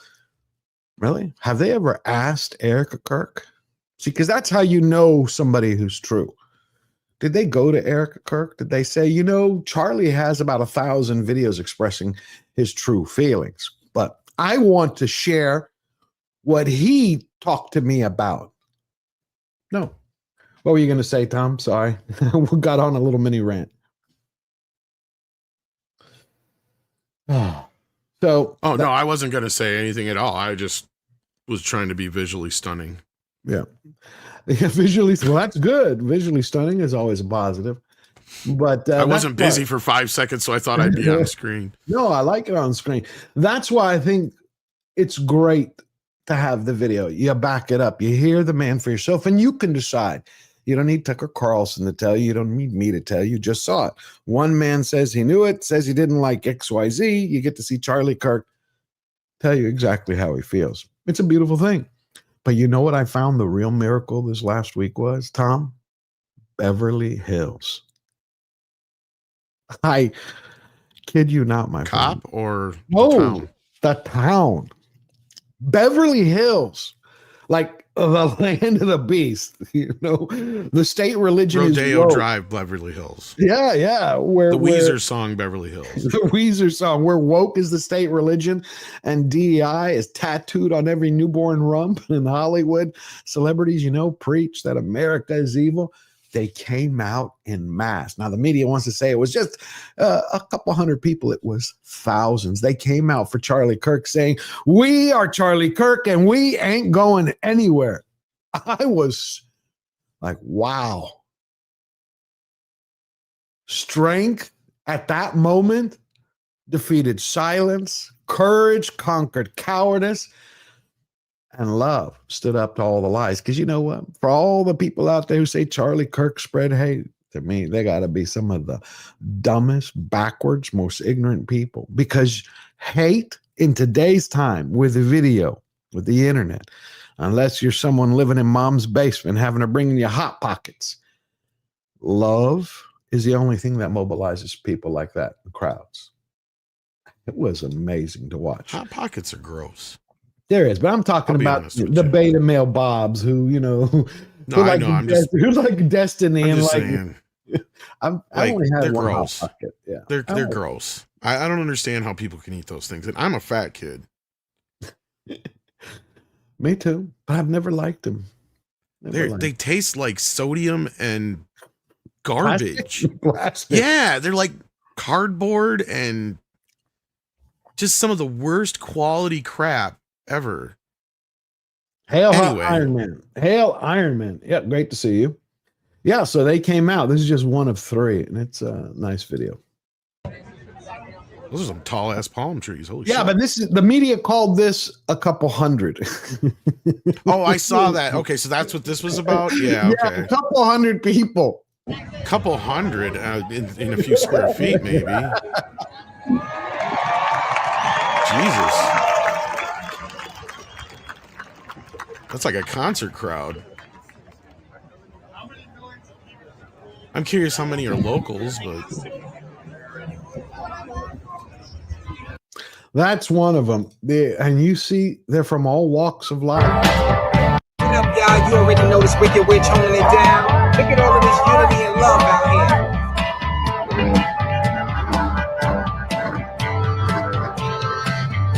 Rest in peace, Charlie, man. We love you. We miss you. See, rest in peace, Charlie, man. We love you. We miss you. In Beverly Hills. In Beverly Hills. Oh, this was a beautiful video I was going to share later. He's been there's Tucker. Where did he go? There's another one in Beverly Hills. Oh, this one is Korea, South Korea. 알면서도 하나님에 대한 신념과 자유에 대한 확신으로 물러서지 않았습니다. 그의 삶은 두려움을 넘어 담대히 싸우는 용기의 본보기가 되었습니다. 우리는 묻습니다. 이렇게 정직하고 정의롭고 유능한 청년이 왜 I'm thrilled that this is happening in South Korea because you've had. yeah, I didn't realize he had such a reach. Like, Oh beyond. yeah, it's all the youth, but it's more important for South Korea because you've had for the last 2 consecutive years the Middle Kingdom, the CCP, the Chinese government have been playing these kinetic games to destabilize South Korea. They want it to fall. They've been propping up socialist, communist groups, these activist, leftist radicals, so they can attack the American embassy. And again, that's why you had its president of South Korea a few months ago had declared martial law. And then because he was starting to explain everything that was going on to destabilize their country. And then his parliament viewed it as him defying the law. And he was trying to stay in power, which he wasn't. Now he's in jail. His wife is dying because she's being contained. And you have the new communist president who's basically saying, you know, if America hadn't gotten involved in Korea, we would be now the utopian model of socialism for the world. So seeing so many people come together from around the world for Charlie Kirk, South Korea, you had it in Poland, parliamentarians came out. You had it in Madrid. You had it in Germany. The AfD party came out to the U.S. Embassy and they were waving flags, holding Charlie Kirk signs, memorials, and the UK. What's this? So this is somebody who realized what the silent majority means. This is what made me think of it was when you showed me the videos of Beverly Hills there. I'm gonna Okay. share it. Yeah. Yeah. So this is Strong Therapy on TikTok, who's having a bit of a wake-up call. Is it just me, or are you also surprised at the amount of MAGA people coming out of the woodworks? Like people you would have never thought were MAGA or kept their mouth shut in the past, but somehow Charlie Kirk is now the line. And now that he's not here, people are becoming very vocal on social media platforms when they were silent before. What is it about this particular person that's their line in the sand? I am genuinely asking that question because I'm not completely understanding it. I understand that some people view him as some kind of decent debater, which is confusing to me because he basically just used all logical fallacies in a debate, and he never entered into any kind of good faith debate from anything I've ever seen. So he's not a good debater. He had terrible views that were incredibly racist, homophobic, misogynistic, and So she's not really asking you this question. No. She's already made up her fucking mind. Yeah. But what I found out was funny was how she finally is realizing what the silent majority means. And why so many of us have been saying this for so long and why Trump won. Yeah. Right? Like, I just find it hilarious. The cognitive dissonance these folks have. And they just can't wrap their heads around what is going on. Yeah, it's insane. That's why I was so pleased by what happened in Beverly Hills. Yeah, I mean, I can finish it up here, but she's basically just she continues to say more of the same in shit. general. So please help me understand. What am I missing? What am I missing? A brain. That's what you're missing. Common sense. Need I go on? You know what's sad is she's cute enough that I could probably change her or wreck her world, one of the two. But crazy. Well, to see that the fight continues in Loveland, Colorado this week. Well, Sunday night, you had I'll talk about another area that's very lefty. Yeah, sorry. Yeah, I didn't know anything about Loveland before the news article that I had read. Colorado's very left. Yeah, I thought it was still split. Oh, no. Half sane, half insane. Well, in Loveland, as far Colorado, as I know. Yeah, I've discovered it isn't. It is. I don't think it's purple anymore. I think it's just, crazy. So what happened in Loveland, Colorado, you had a mom and dad, and they had their 5 kids. They put up a sign, simple signs, which was, I think it's our resolve is greater than, our resolve is greater than your hate. United we stand. R.I.P. Charlie. Simple, straightforward. R.I.P. Charlie, we stand with you. Nothing derogatory there. Nothing for anyone to get angry at. That night, people, evil, demons, what I would call them, went in, smashed their car to bits, burned down the signs while the family slept. They were lucky that the 5 kids and the whole family didn't go up in a blaze in the middle of the night. And they've come out and they've been speaking. And let me tell you, they're the type of people like, look, we just want to hug it out. We don't need hate. That's why we put up the sign. Love trumps hate. We love Charlie Kirk and we wanted to share that. The signs are back up. They have a GoFundMe page because there was a lot of damage and their neighborhood came together to help them. So again, every time you have crazies commit an act of violence, people are stepping up to help whoever they've gone after. And it is loser mentality. And so I think that it's a beautiful thing. A lot of people are standing up now.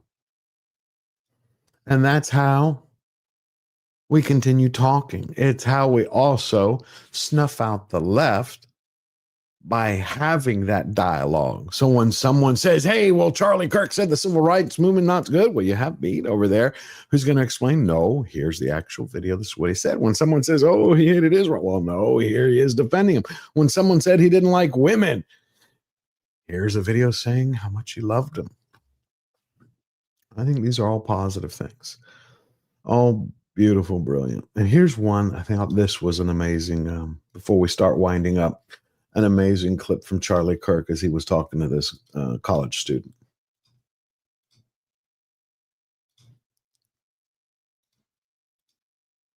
My parents are divorced, and both of my parents have separate political views.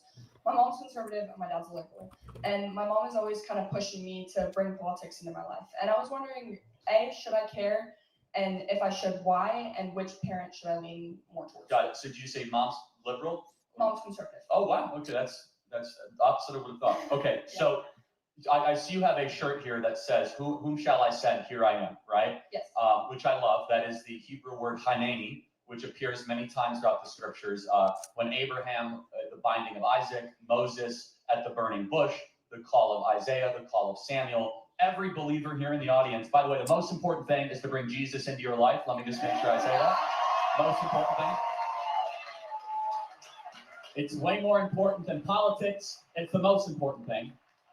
Amen. And so I encourage every believer out here to learn what that word Hineni means. It means, Lord, use me, send me. And I could tell you're probably going through a trial right now because your parents are separate and it's not easy. So the scriptures are very clear about this.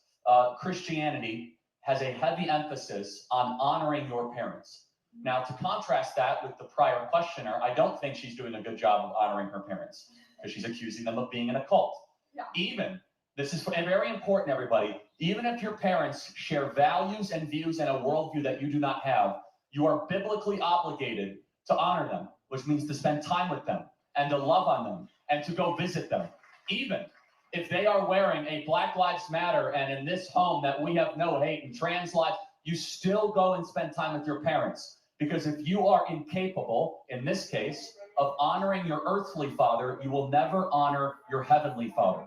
And it's very clear in the 10 Commandments, and I'll get back down to the specific advice. In the 10 Commandments, it is the only commandment, honor your mother and father so that you may live long in the land of which you are in. It is the only commandment that deals with a promise and your country. You will cease to have a strong country, America, if we do not have kids honoring their parents. Everyone out there, every day, you should call your parents on a weekly basis. I know college exists a lot of the times to separate children from the parents. They want to try to separate you from your upbringing. Your parents aren't cool, they don't understand you, they don't share your values. The closer that you stay with your parents, even though you have disagreements, the better you will be and your nation will be. Now to your personal advice, find out what you believe and why you believe it. If a parent ever tells you to do something that is sinful or goes against God, that is a violation of what it means to honor them. It doesn't mean you have to blindly obey them, but you must honor them, which really means to treat them heavily, basically to treat that with a lot of weight. I would instead be close to both of them. It's a very difficult situation. You're going to grow up a lot quicker because of it, and come to your own independent political views and let them be known to each appropriate parent. Solid, strong message. Solid, strong message. Yeah, I believe in it. I believe in it. Now, here you had 4 days ago, the Polish parliament. I want to show all this. I'm showing a lot of video clips today because I think it's important for us to all see how Charlie Kirk touched the world everywhere. It wasn't just in the US. And that I didn't know. I mean, I understood it was in the UK and in France and a little bit in Spain, but I didn't know that his reach had gone so far, so deep. This is in Poland. The parliament took a moment of silence. To, że możliwe jest debatowanie z tymi, którzy się czasami nie zgadzają. Właśnie czcimy w polskim Sejmie pamięć o Charlie Kirku, konserwatyście chrześcijaninie zamordowanym w Stanach Zjednoczonych. A światłość wiekuista niech nami świeci. Amen. Uczciliśmy pamięć w polskim. They sent a prayer for him. But then you compare that to the Democrats in Congress. Again, their actions, their choices that they made. Nobody forced them to act this way. Nobody told them how to behave. They did this on their own. Proof, confirmation, if you will. Friend Lauren Boebert, the Republican Congresswoman from Colorado, asks for a moment of prayers and silence on the floor of the House of Representatives. Watch how this goes down. What purpose does the gentlelady from Colorado rise? Shh.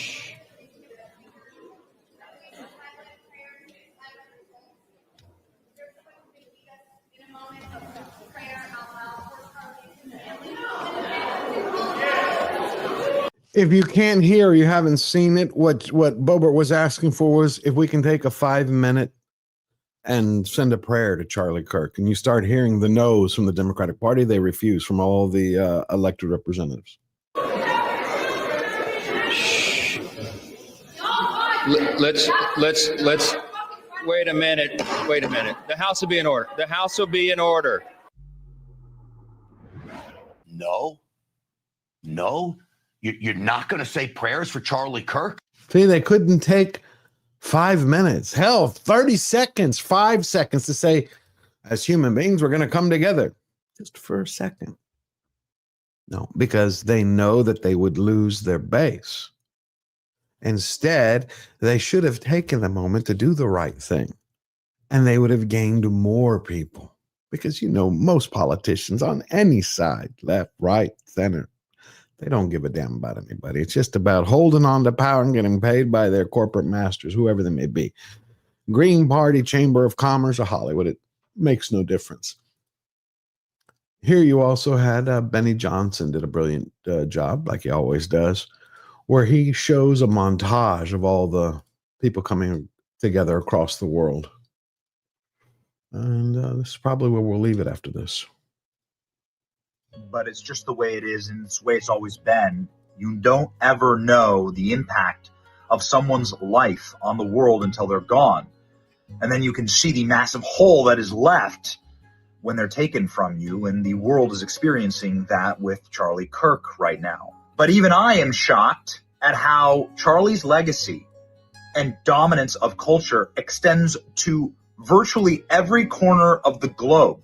There are vigils for Charlie. They're popping up all over America and on college campuses where Charlie gave his life. You can see some of the videos here. Often they are prayer vigils with candles and with flowers.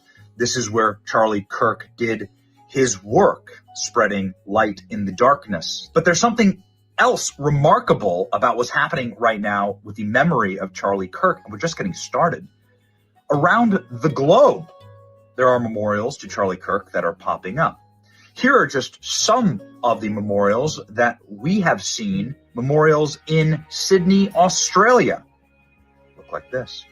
Check out what they did for Charlie Kirk in the United Kingdom. Look at this. In Madrid, Spain. Look like this. Here's the Polish Parliament, Poland, of course, celebrating Charlie's legacy. Vienna, Austria. Here is a celebration of Charlie's life in Germany. Here's a celebration of Charlie's life in New Zealand.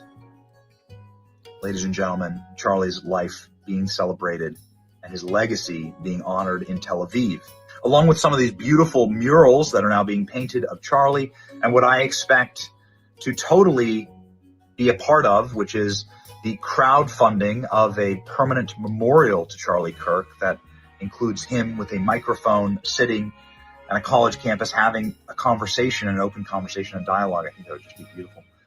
I think it's worth stating that the political assassination of Charlie Kirk has officially backfired.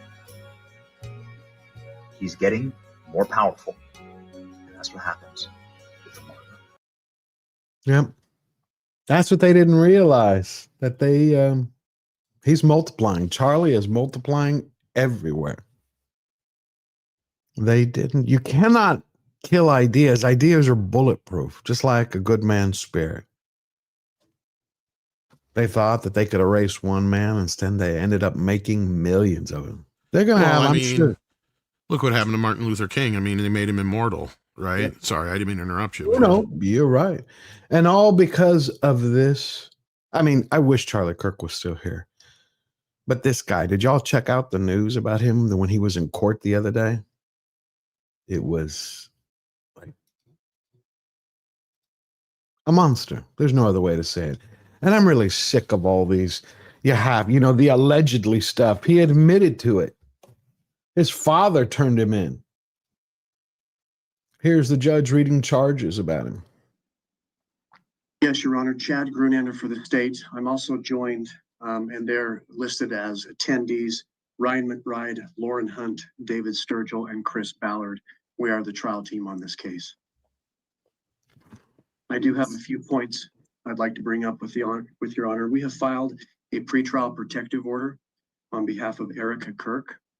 We would ask the court to review that. It should be in your queue, Your Honor, and sign that. Thank you. I have reviewed the pretrial protective order and will be issuing this. Did they strip him of all his clothes and just put a vest on him? Yeah, I don't know. Is that what that is? Because that looks like a bulletproof vest, and I'm like, why would he have that? Or is that some type of Oh no, that's definitely some kind of protective bulletproof vest of some sort. Yeah. Or is it one of those you can't? What's the term we can use on YouTube? Unlife yourself. Like there's no. I can't tell which one it is. Maybe. Oh, I yeah. think Trev they Toon might. is right. Yeah. Oh, is it? Yeah. Because there's no plate in it for a vest, and he's also in jail. Who's going to shoot him in jail? You know? Yeah, it's got So to it's be. kind of like a straitjacket kind of thing. Pretrial protective order in favor of Erica Kirk. Is there any other business that we need to address today, counsel? Just for the court's information, we did file just recently within the last few minutes a notice of intent to seek the death penalty that was filed by Utah County Attorney Jeff Gray. And you heard it's going to be they want the firing squad for him. They want a firing squad. So that should be in the court's file. Lastly, I would just indicate to the court and to, at this point, Mr. Robinson, that we are prepared to collect all of the discovery in this matter and get that turned over to the defense as soon as possible. What I also want to do is you have the right to have the charges once it's requested. So that'll be prepared to disseminate to the defense as soon as possible. Thank you, Mr. Grander. Mr. Robinson, what I also want to do is you have the right to have the charges read that you stand charged of, and I wish to read those to you at this time.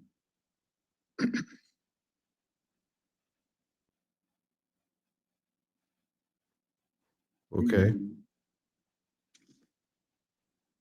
Some point. Mr. Robinson, for count 1, aggravated murder, a capital felony in violation of Utah Code annotated 76-5-202, in that on September 10th, 2025 in Utah County, the defendant, Tyler James Robinson, intentionally or knowingly caused the death of Charlie Kirk under the following circumstances. The defendant knowingly created a great risk of death to another individual other than Charlie Kirk and the defendant. Notice conviction. Oh yeah. He's going to make it to trial. There's no way that I can foresee that he's not making it to trial. They're making sure of that. Everybody wants to see that. I think maybe right now he's more famous than Hinckley ever was.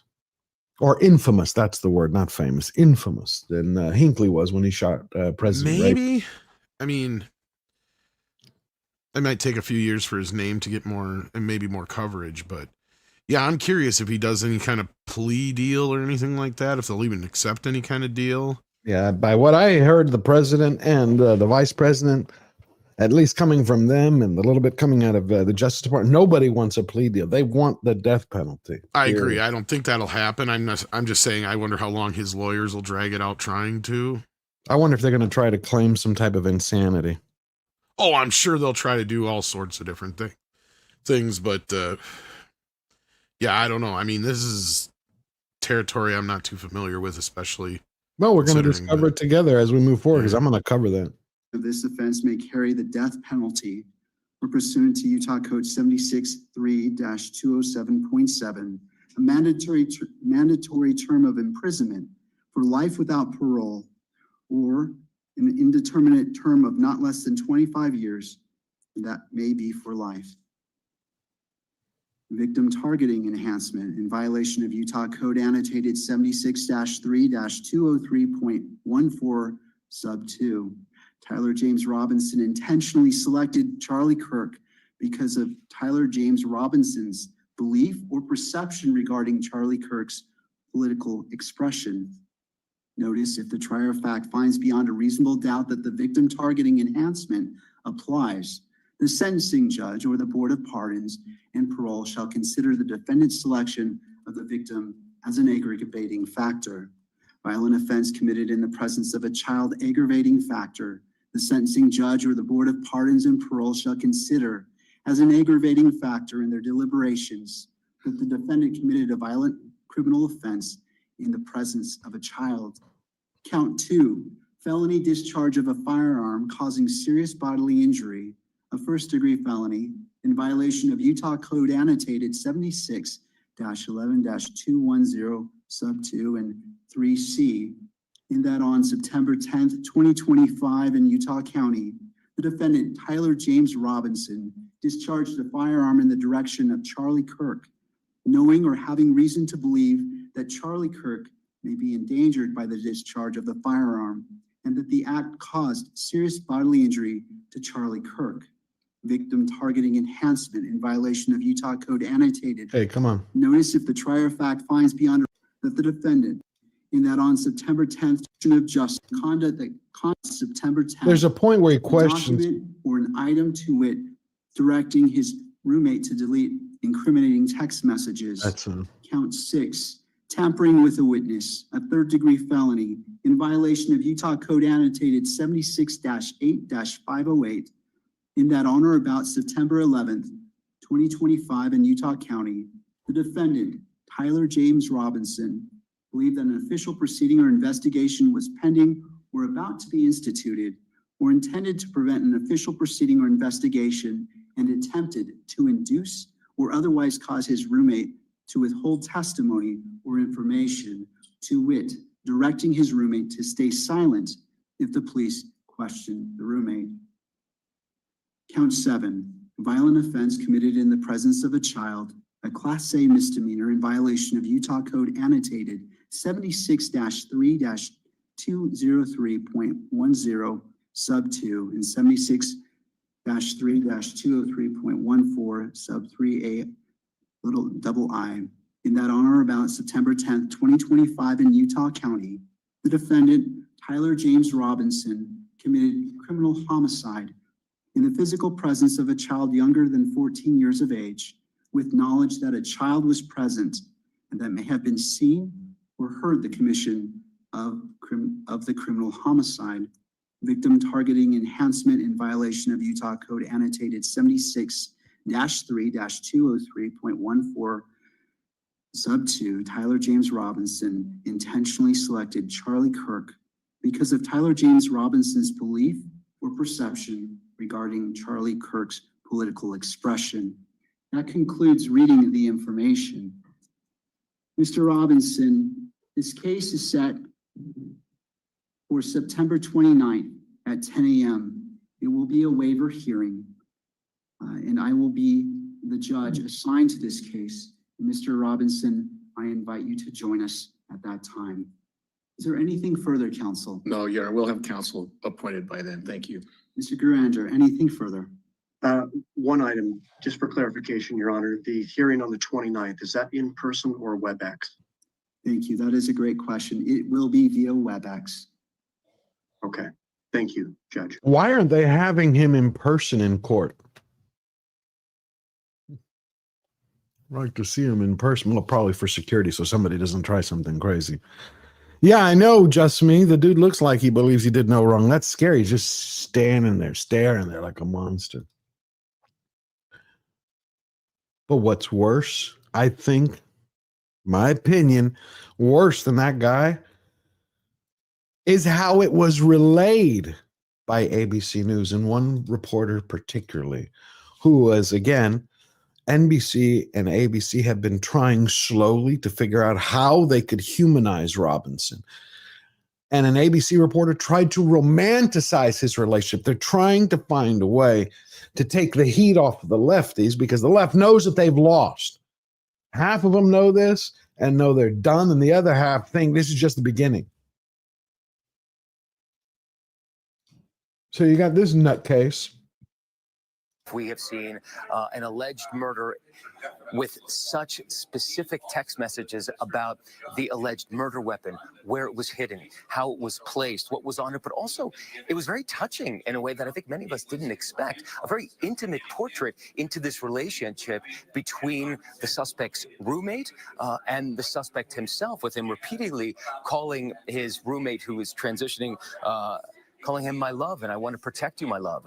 So it was this duality of someone who not only jeopardized the life of Charlie Kirk and the crowd, but was doing it in front of children, which is one of the aggravating circumstances of this case. And on the other hand, he was, speaking so lovingly about his partner. So He's in love. Pierre said, riveting press conference, David. It was tough. He's speaking lovingly about his partner. It's like, I don't give a fuck. They're trying to humanize him is what they're doing. It's fucking disgusting. It is. What is this? Semi-breaking news. Okay. Yeah, semi-breaking news. It's Charlie Kirk related, and also off of one of the stories you reported earlier. I got it shared in the background too if you don't have it already. Cool. Yep. Yeah. Nexstar vows to pull Jimmy Kimmel Live from local ABC channels due to host Charlie Kirk comments. And Nexstar is one of the bigger what do you call it? Media owners. Right here. One of the biggest owners of TV stations in the U.S., Nexstar Media, said it would preempt airings of ABC's Jimmy Kimmel Live over remarks the host made about the killing of conservative activist Charlie Kirk. Nexstar said Wednesday that its owned and partnered television stations affiliated with ABC Television Network will preempt Jimmy Kimmel Live for the foreseeable future, beginning with tonight's show. So, wow. Strongly objects to the recent comments made by Mr. Kimmel concerning the killing of Charlie Kirk and will replace the show with another program. Who? Wow. Stephen Colbert? Yeah, right. I mean, wrong network, but yeah, it's kind of funny. Yeah.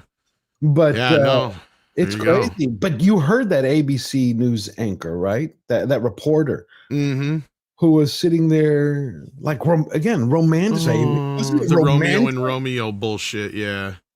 And you're like, what are you doing? But it shows you with this other piece of news, when you put it together, where ABC's mind is. Suspended a host this week, a news anchor, because of what? Completely different than every other story that we've been hearing about people who are trying to dance on the grave of Charlie Kirk or celebrating or cheering. No, this reporter praised Charlie Kirk. An Illinois TV anchor resigned from her local ABC affiliate station after she says she was suspended.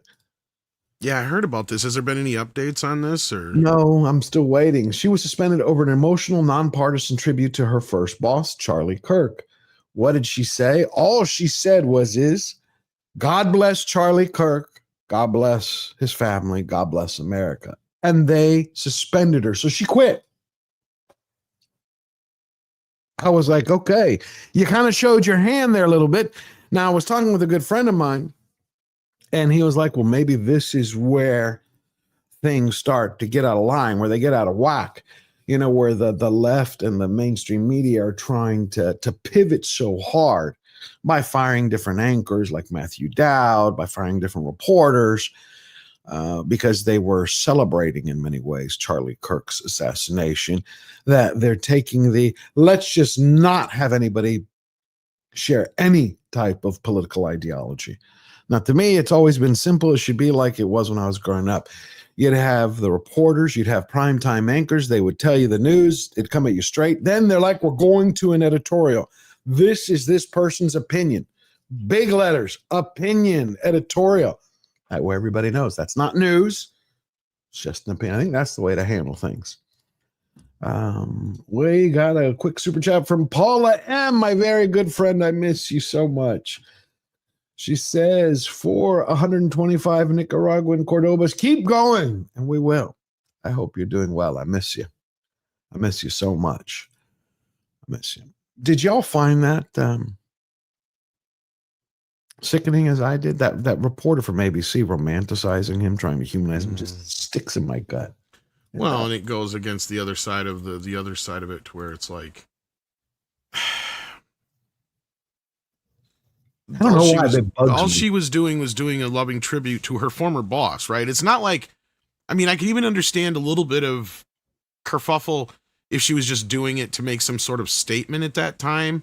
Right. But if it was really, if she worked for him in the past, she has more than enough reason to take that moment, since she has that platform to do that. She has that right, I would think, but evidently her bosses thought otherwise. And to me, that comes off as some of the most petty bullshit, because if it was, any lefty, right? I've brought so many people have brought up in the chat here too, and I've seen other places where they've said, if this happened to like Oprah Winfrey or something like that, can you imagine? Yeah. Like the reaction people would be having? And I agree totally. And she's not even somebody who's really somebody I would consider a political person at all, really. I mean, even Charlie Kirk, the point that they're missing that I think everybody on that side making these stupid arguments is missing is this guy was not even a politician, right? No. It's one, and I'm not even condoning that, right? Like I'm not condoning any violence whatsoever against anybody. But at least we've got a history, let's say, of not just in the US, but other places of political figures being assassinated, right? The closest, and this is why I don't have a problem with, and I don't see where anybody should have a problem with this being, compared to Martin Luther King or Malcolm X, because it's very similar in that way. Neither one of those two were political figures, but they were movement figures, right? They spoke out for the people. They debated. They had conversations. Malcolm X had a little bit different kind of scenario, but the point is near the end, he kind of changed his ways a little bit. And some will argue that's possibly what got him killed.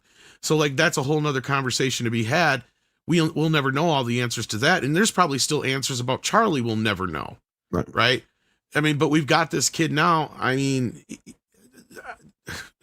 I hope it's swift and fast and it gets taken care of and he's made an example of, because that's what I think everybody's trying to do here, at least on the one side of the aisle here with this kind of thing. And yeah, you got to kind of sometimes send these kind of messages, especially when people get so complacent, especially when people are claiming to be so repressed and oppressed when you don't even really know what real oppression or repression is, right? Like it's just ridiculous to even have these kind of, like, I can't even believe we're having these conversations right now, but I'm assuming it was very similar to what it was like back in the days with Martin Luther King. I mean, I wasn't alive then, and I'm assuming most of our audience probably wasn't either, like yourself.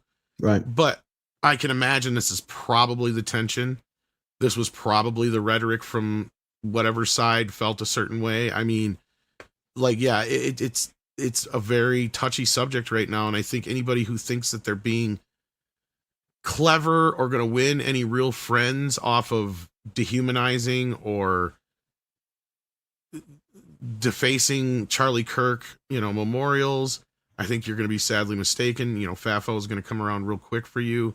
Oh yeah. As far as this idiot on ABC, basically glamorizing this romance, it's like, please stoke that fucking fire, dude. Yeah. Because you've got so many people, like we were just talking about earlier, Jimmy Kimmel included, who push such bullshit about this kid that when the truth is finally starting to come out, it's like, okay, fine, we'll embrace that. I know what you're trying to do. You're trying to humanize this killer, which, yeah, we know he's human, but he's also a vile human. And the fact that you're trying to make this whole thing about a romantic revenge plot is not going to help your fucking position at all. No, right? Not at all. No way. Yeah, because we're not talking about some foreign enemy. We're not talking about somebody who, was in any way, shape, or form empowered to do anything to anybody, right? It's not like he was rounding up trans people or something like that. You know what I mean? Like, it's just the most redonkulous behavior I've seen out of the left. Yeah, and he invited, if you go look at his videos, hundreds of them, he would invite discussions with everybody, whether they were trans or not. You have many trans who are going, he helped me, he saved me, and I was able to transition. Hundreds, not one or two. But this is why the reactions that we're seeing coming out from people are so heartfelt and they're so powerful.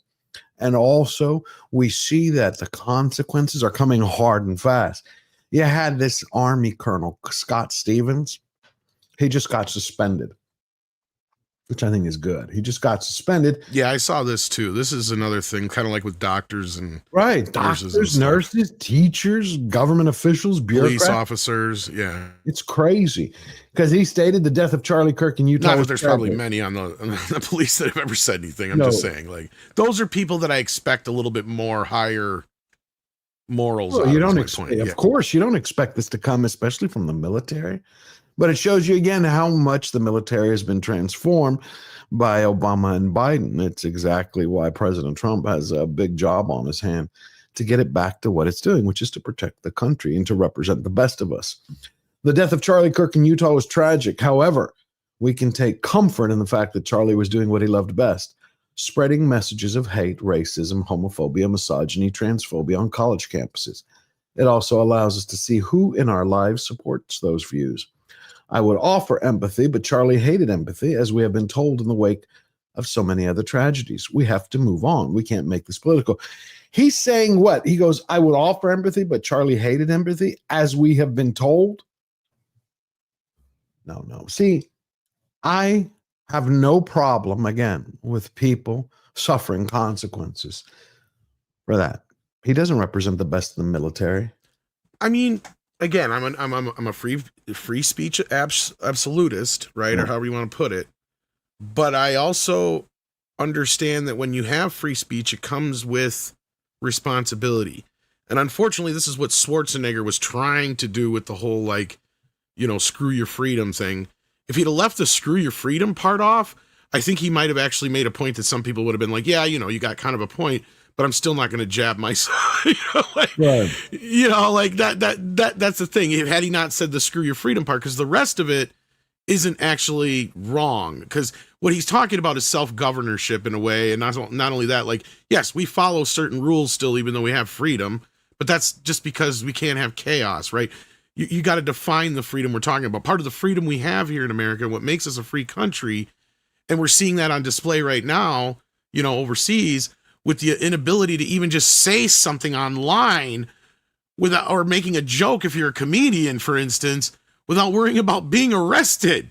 Right. Like, this is some shit that I thought we had gotten past decades ago, or if in my world was something that happened in like countries way far away, but half the stuff that we say on these shows, if you think about it, could get you thrown in jail in most countries or worse in some 100%, cases. 100%. And we're going to leave with this last video. Because again, but that comes with a responsibility, was my point. We can't just go around saying willy-nilly shit like a lot of these folks are about Charlie. So yeah. No, but that's why they're getting fired. Again, like I brought up, Karen Attiah, she was fired. The Washington Post said she expressed gross misconduct, violated all their rules of ethics for the newspaper, and which, I was shocked that Washington Post has any rules of etiquette and ethics. And in the editor's point of view, placed all her co-workers in danger. And for everybody who's saying, again, Charlie Kirk was a racist, Charlie Kirk was a bigot, I think this was a good video to, again, one of many to show he wasn't, just from a person's experience. Charlie Kirk sent me a direct message, and I'm going to show you what it said. This is almost 6 years ago exactly now, as of this video. I had not spoken to him in person or on social media. He started the conversation. You know what he said? 3 words. You are terrific. Now, bear in mind, this is back before I was blessed with the followership I have now. I had fewer than 10,000 followers on Instagram, very small Facebook presence, wasn't even on TikTok at the time. The fact of the matter is, this young man, this leader of Turning Point USA, reached out to me and saw something I had done. And he felt so moved that he reached out to me himself to encourage me. And then he went a step further. He invited me to the BLS, which is the Black Leadership Summit Turning Point USA was putting on in Washington, D.C. I told him transparently I was in between jobs and didn't have the money to fund my trip. He told me that they had scholarships available and to email him directly and he'd be able to take care of it. I did, and that's the story of how I got to be a part of the Young Black Leadership Summit, which was instrumental in springboarding me to where I am today. Now, I share that story because he didn't have to do that. And if he was a racist person, why would he do that? I'm so tired of people being besmirched by the tired liberal lie that anyone they don't like has to be some sort of racist. And I'm not immune to this. They call me racist myself. Of course, it's ridiculous on its face, but this is the nonsensical nature of your average leftist. They really want you to believe deep down Charlie Kirk hated all Black people. He saw the best in everyone. He saw in me something I didn't even quite see in myself at the time, and he chose to encourage me. That is why I will literally and metaphorically pick up that mic and continue the work that he started, because I myself and many others are tired of being slandered and maligned by individuals who have nothing to sell us but fear, panic, and lies 24/7. I had to share that story with you. I thought about keeping that to myself, but the more I see him being typecast as some sort of evil person, the more I cannot be silent, and I hope that you will not be silent as well. It is time for action like never before. It is time for voices to rise like never before, and I hope you will join me in that effort. So that is the real Charlie Kirk, the one I don't want you to know, but the one I will continue to remember and honor with my actions into the future. So those are my thoughts. Hopefully you share, and hopefully you get busy as well, because we all have microphones to pick up, and we are all Charlie Kirk. Hell yeah, we are all Charlie Kirk. Can't say it better than that. Straight to the point and just nothing but truth. All right. Thank you, everybody, for your amazing support. Please thank Istophobos, Eric K., and Lord Thoth, our amazing moderators. Fletcher is still sick, my producer. Hopefully he will be better. And, send a little prayer for his recovery so he'll be with us this Sunday. We're going to have, again, a special memorial. Sick. Yeah, well, it's starting. You go, you have a little cold wind that comes in after being hot, and then you get sweaty, you run into the cold, same stuff. Yes, just sweet Charlie. We are all Charlie Kirk. This Sunday, do not forget Slayer Nation live at 11 a.m. Special memorial service for Charlie Kirk. We're going to be following instead of 2 p.m. Central. So bring everybody you know. This is going to be the time. What do you have going on, Tom? You want to share? Tonight I will be on Fanzine's channel talking about physical media, all the stuff I've watched on Blu-ray and HD, DVD, and all that stuff this week. Otherwise, you will find me on Midnight's Edge After Dark and Midnight's Edge in the morning and stuff. So thank you. All right. Thank you. Thank you, Davina, for that. Also, be on the lookout. I'm going to start doing videos, more videos about Charlie and breaking news, but they're going to be a little bit different than what I've done before. Just going to sit in front of the camera and sharing what I think of everything, because there's just so much I want to say that just want to get them out there. It's like I'm impatient. I have a lot I want to say. Remember, we're fighters with one unbreakable rule, and we never bow down, we never bend the knee, and we always go forward. This is for all of you. God bless Charlie Kirk. God bless his family. God bless you, and God bless America. I love you. I will see you this Sunday. Bye-bye.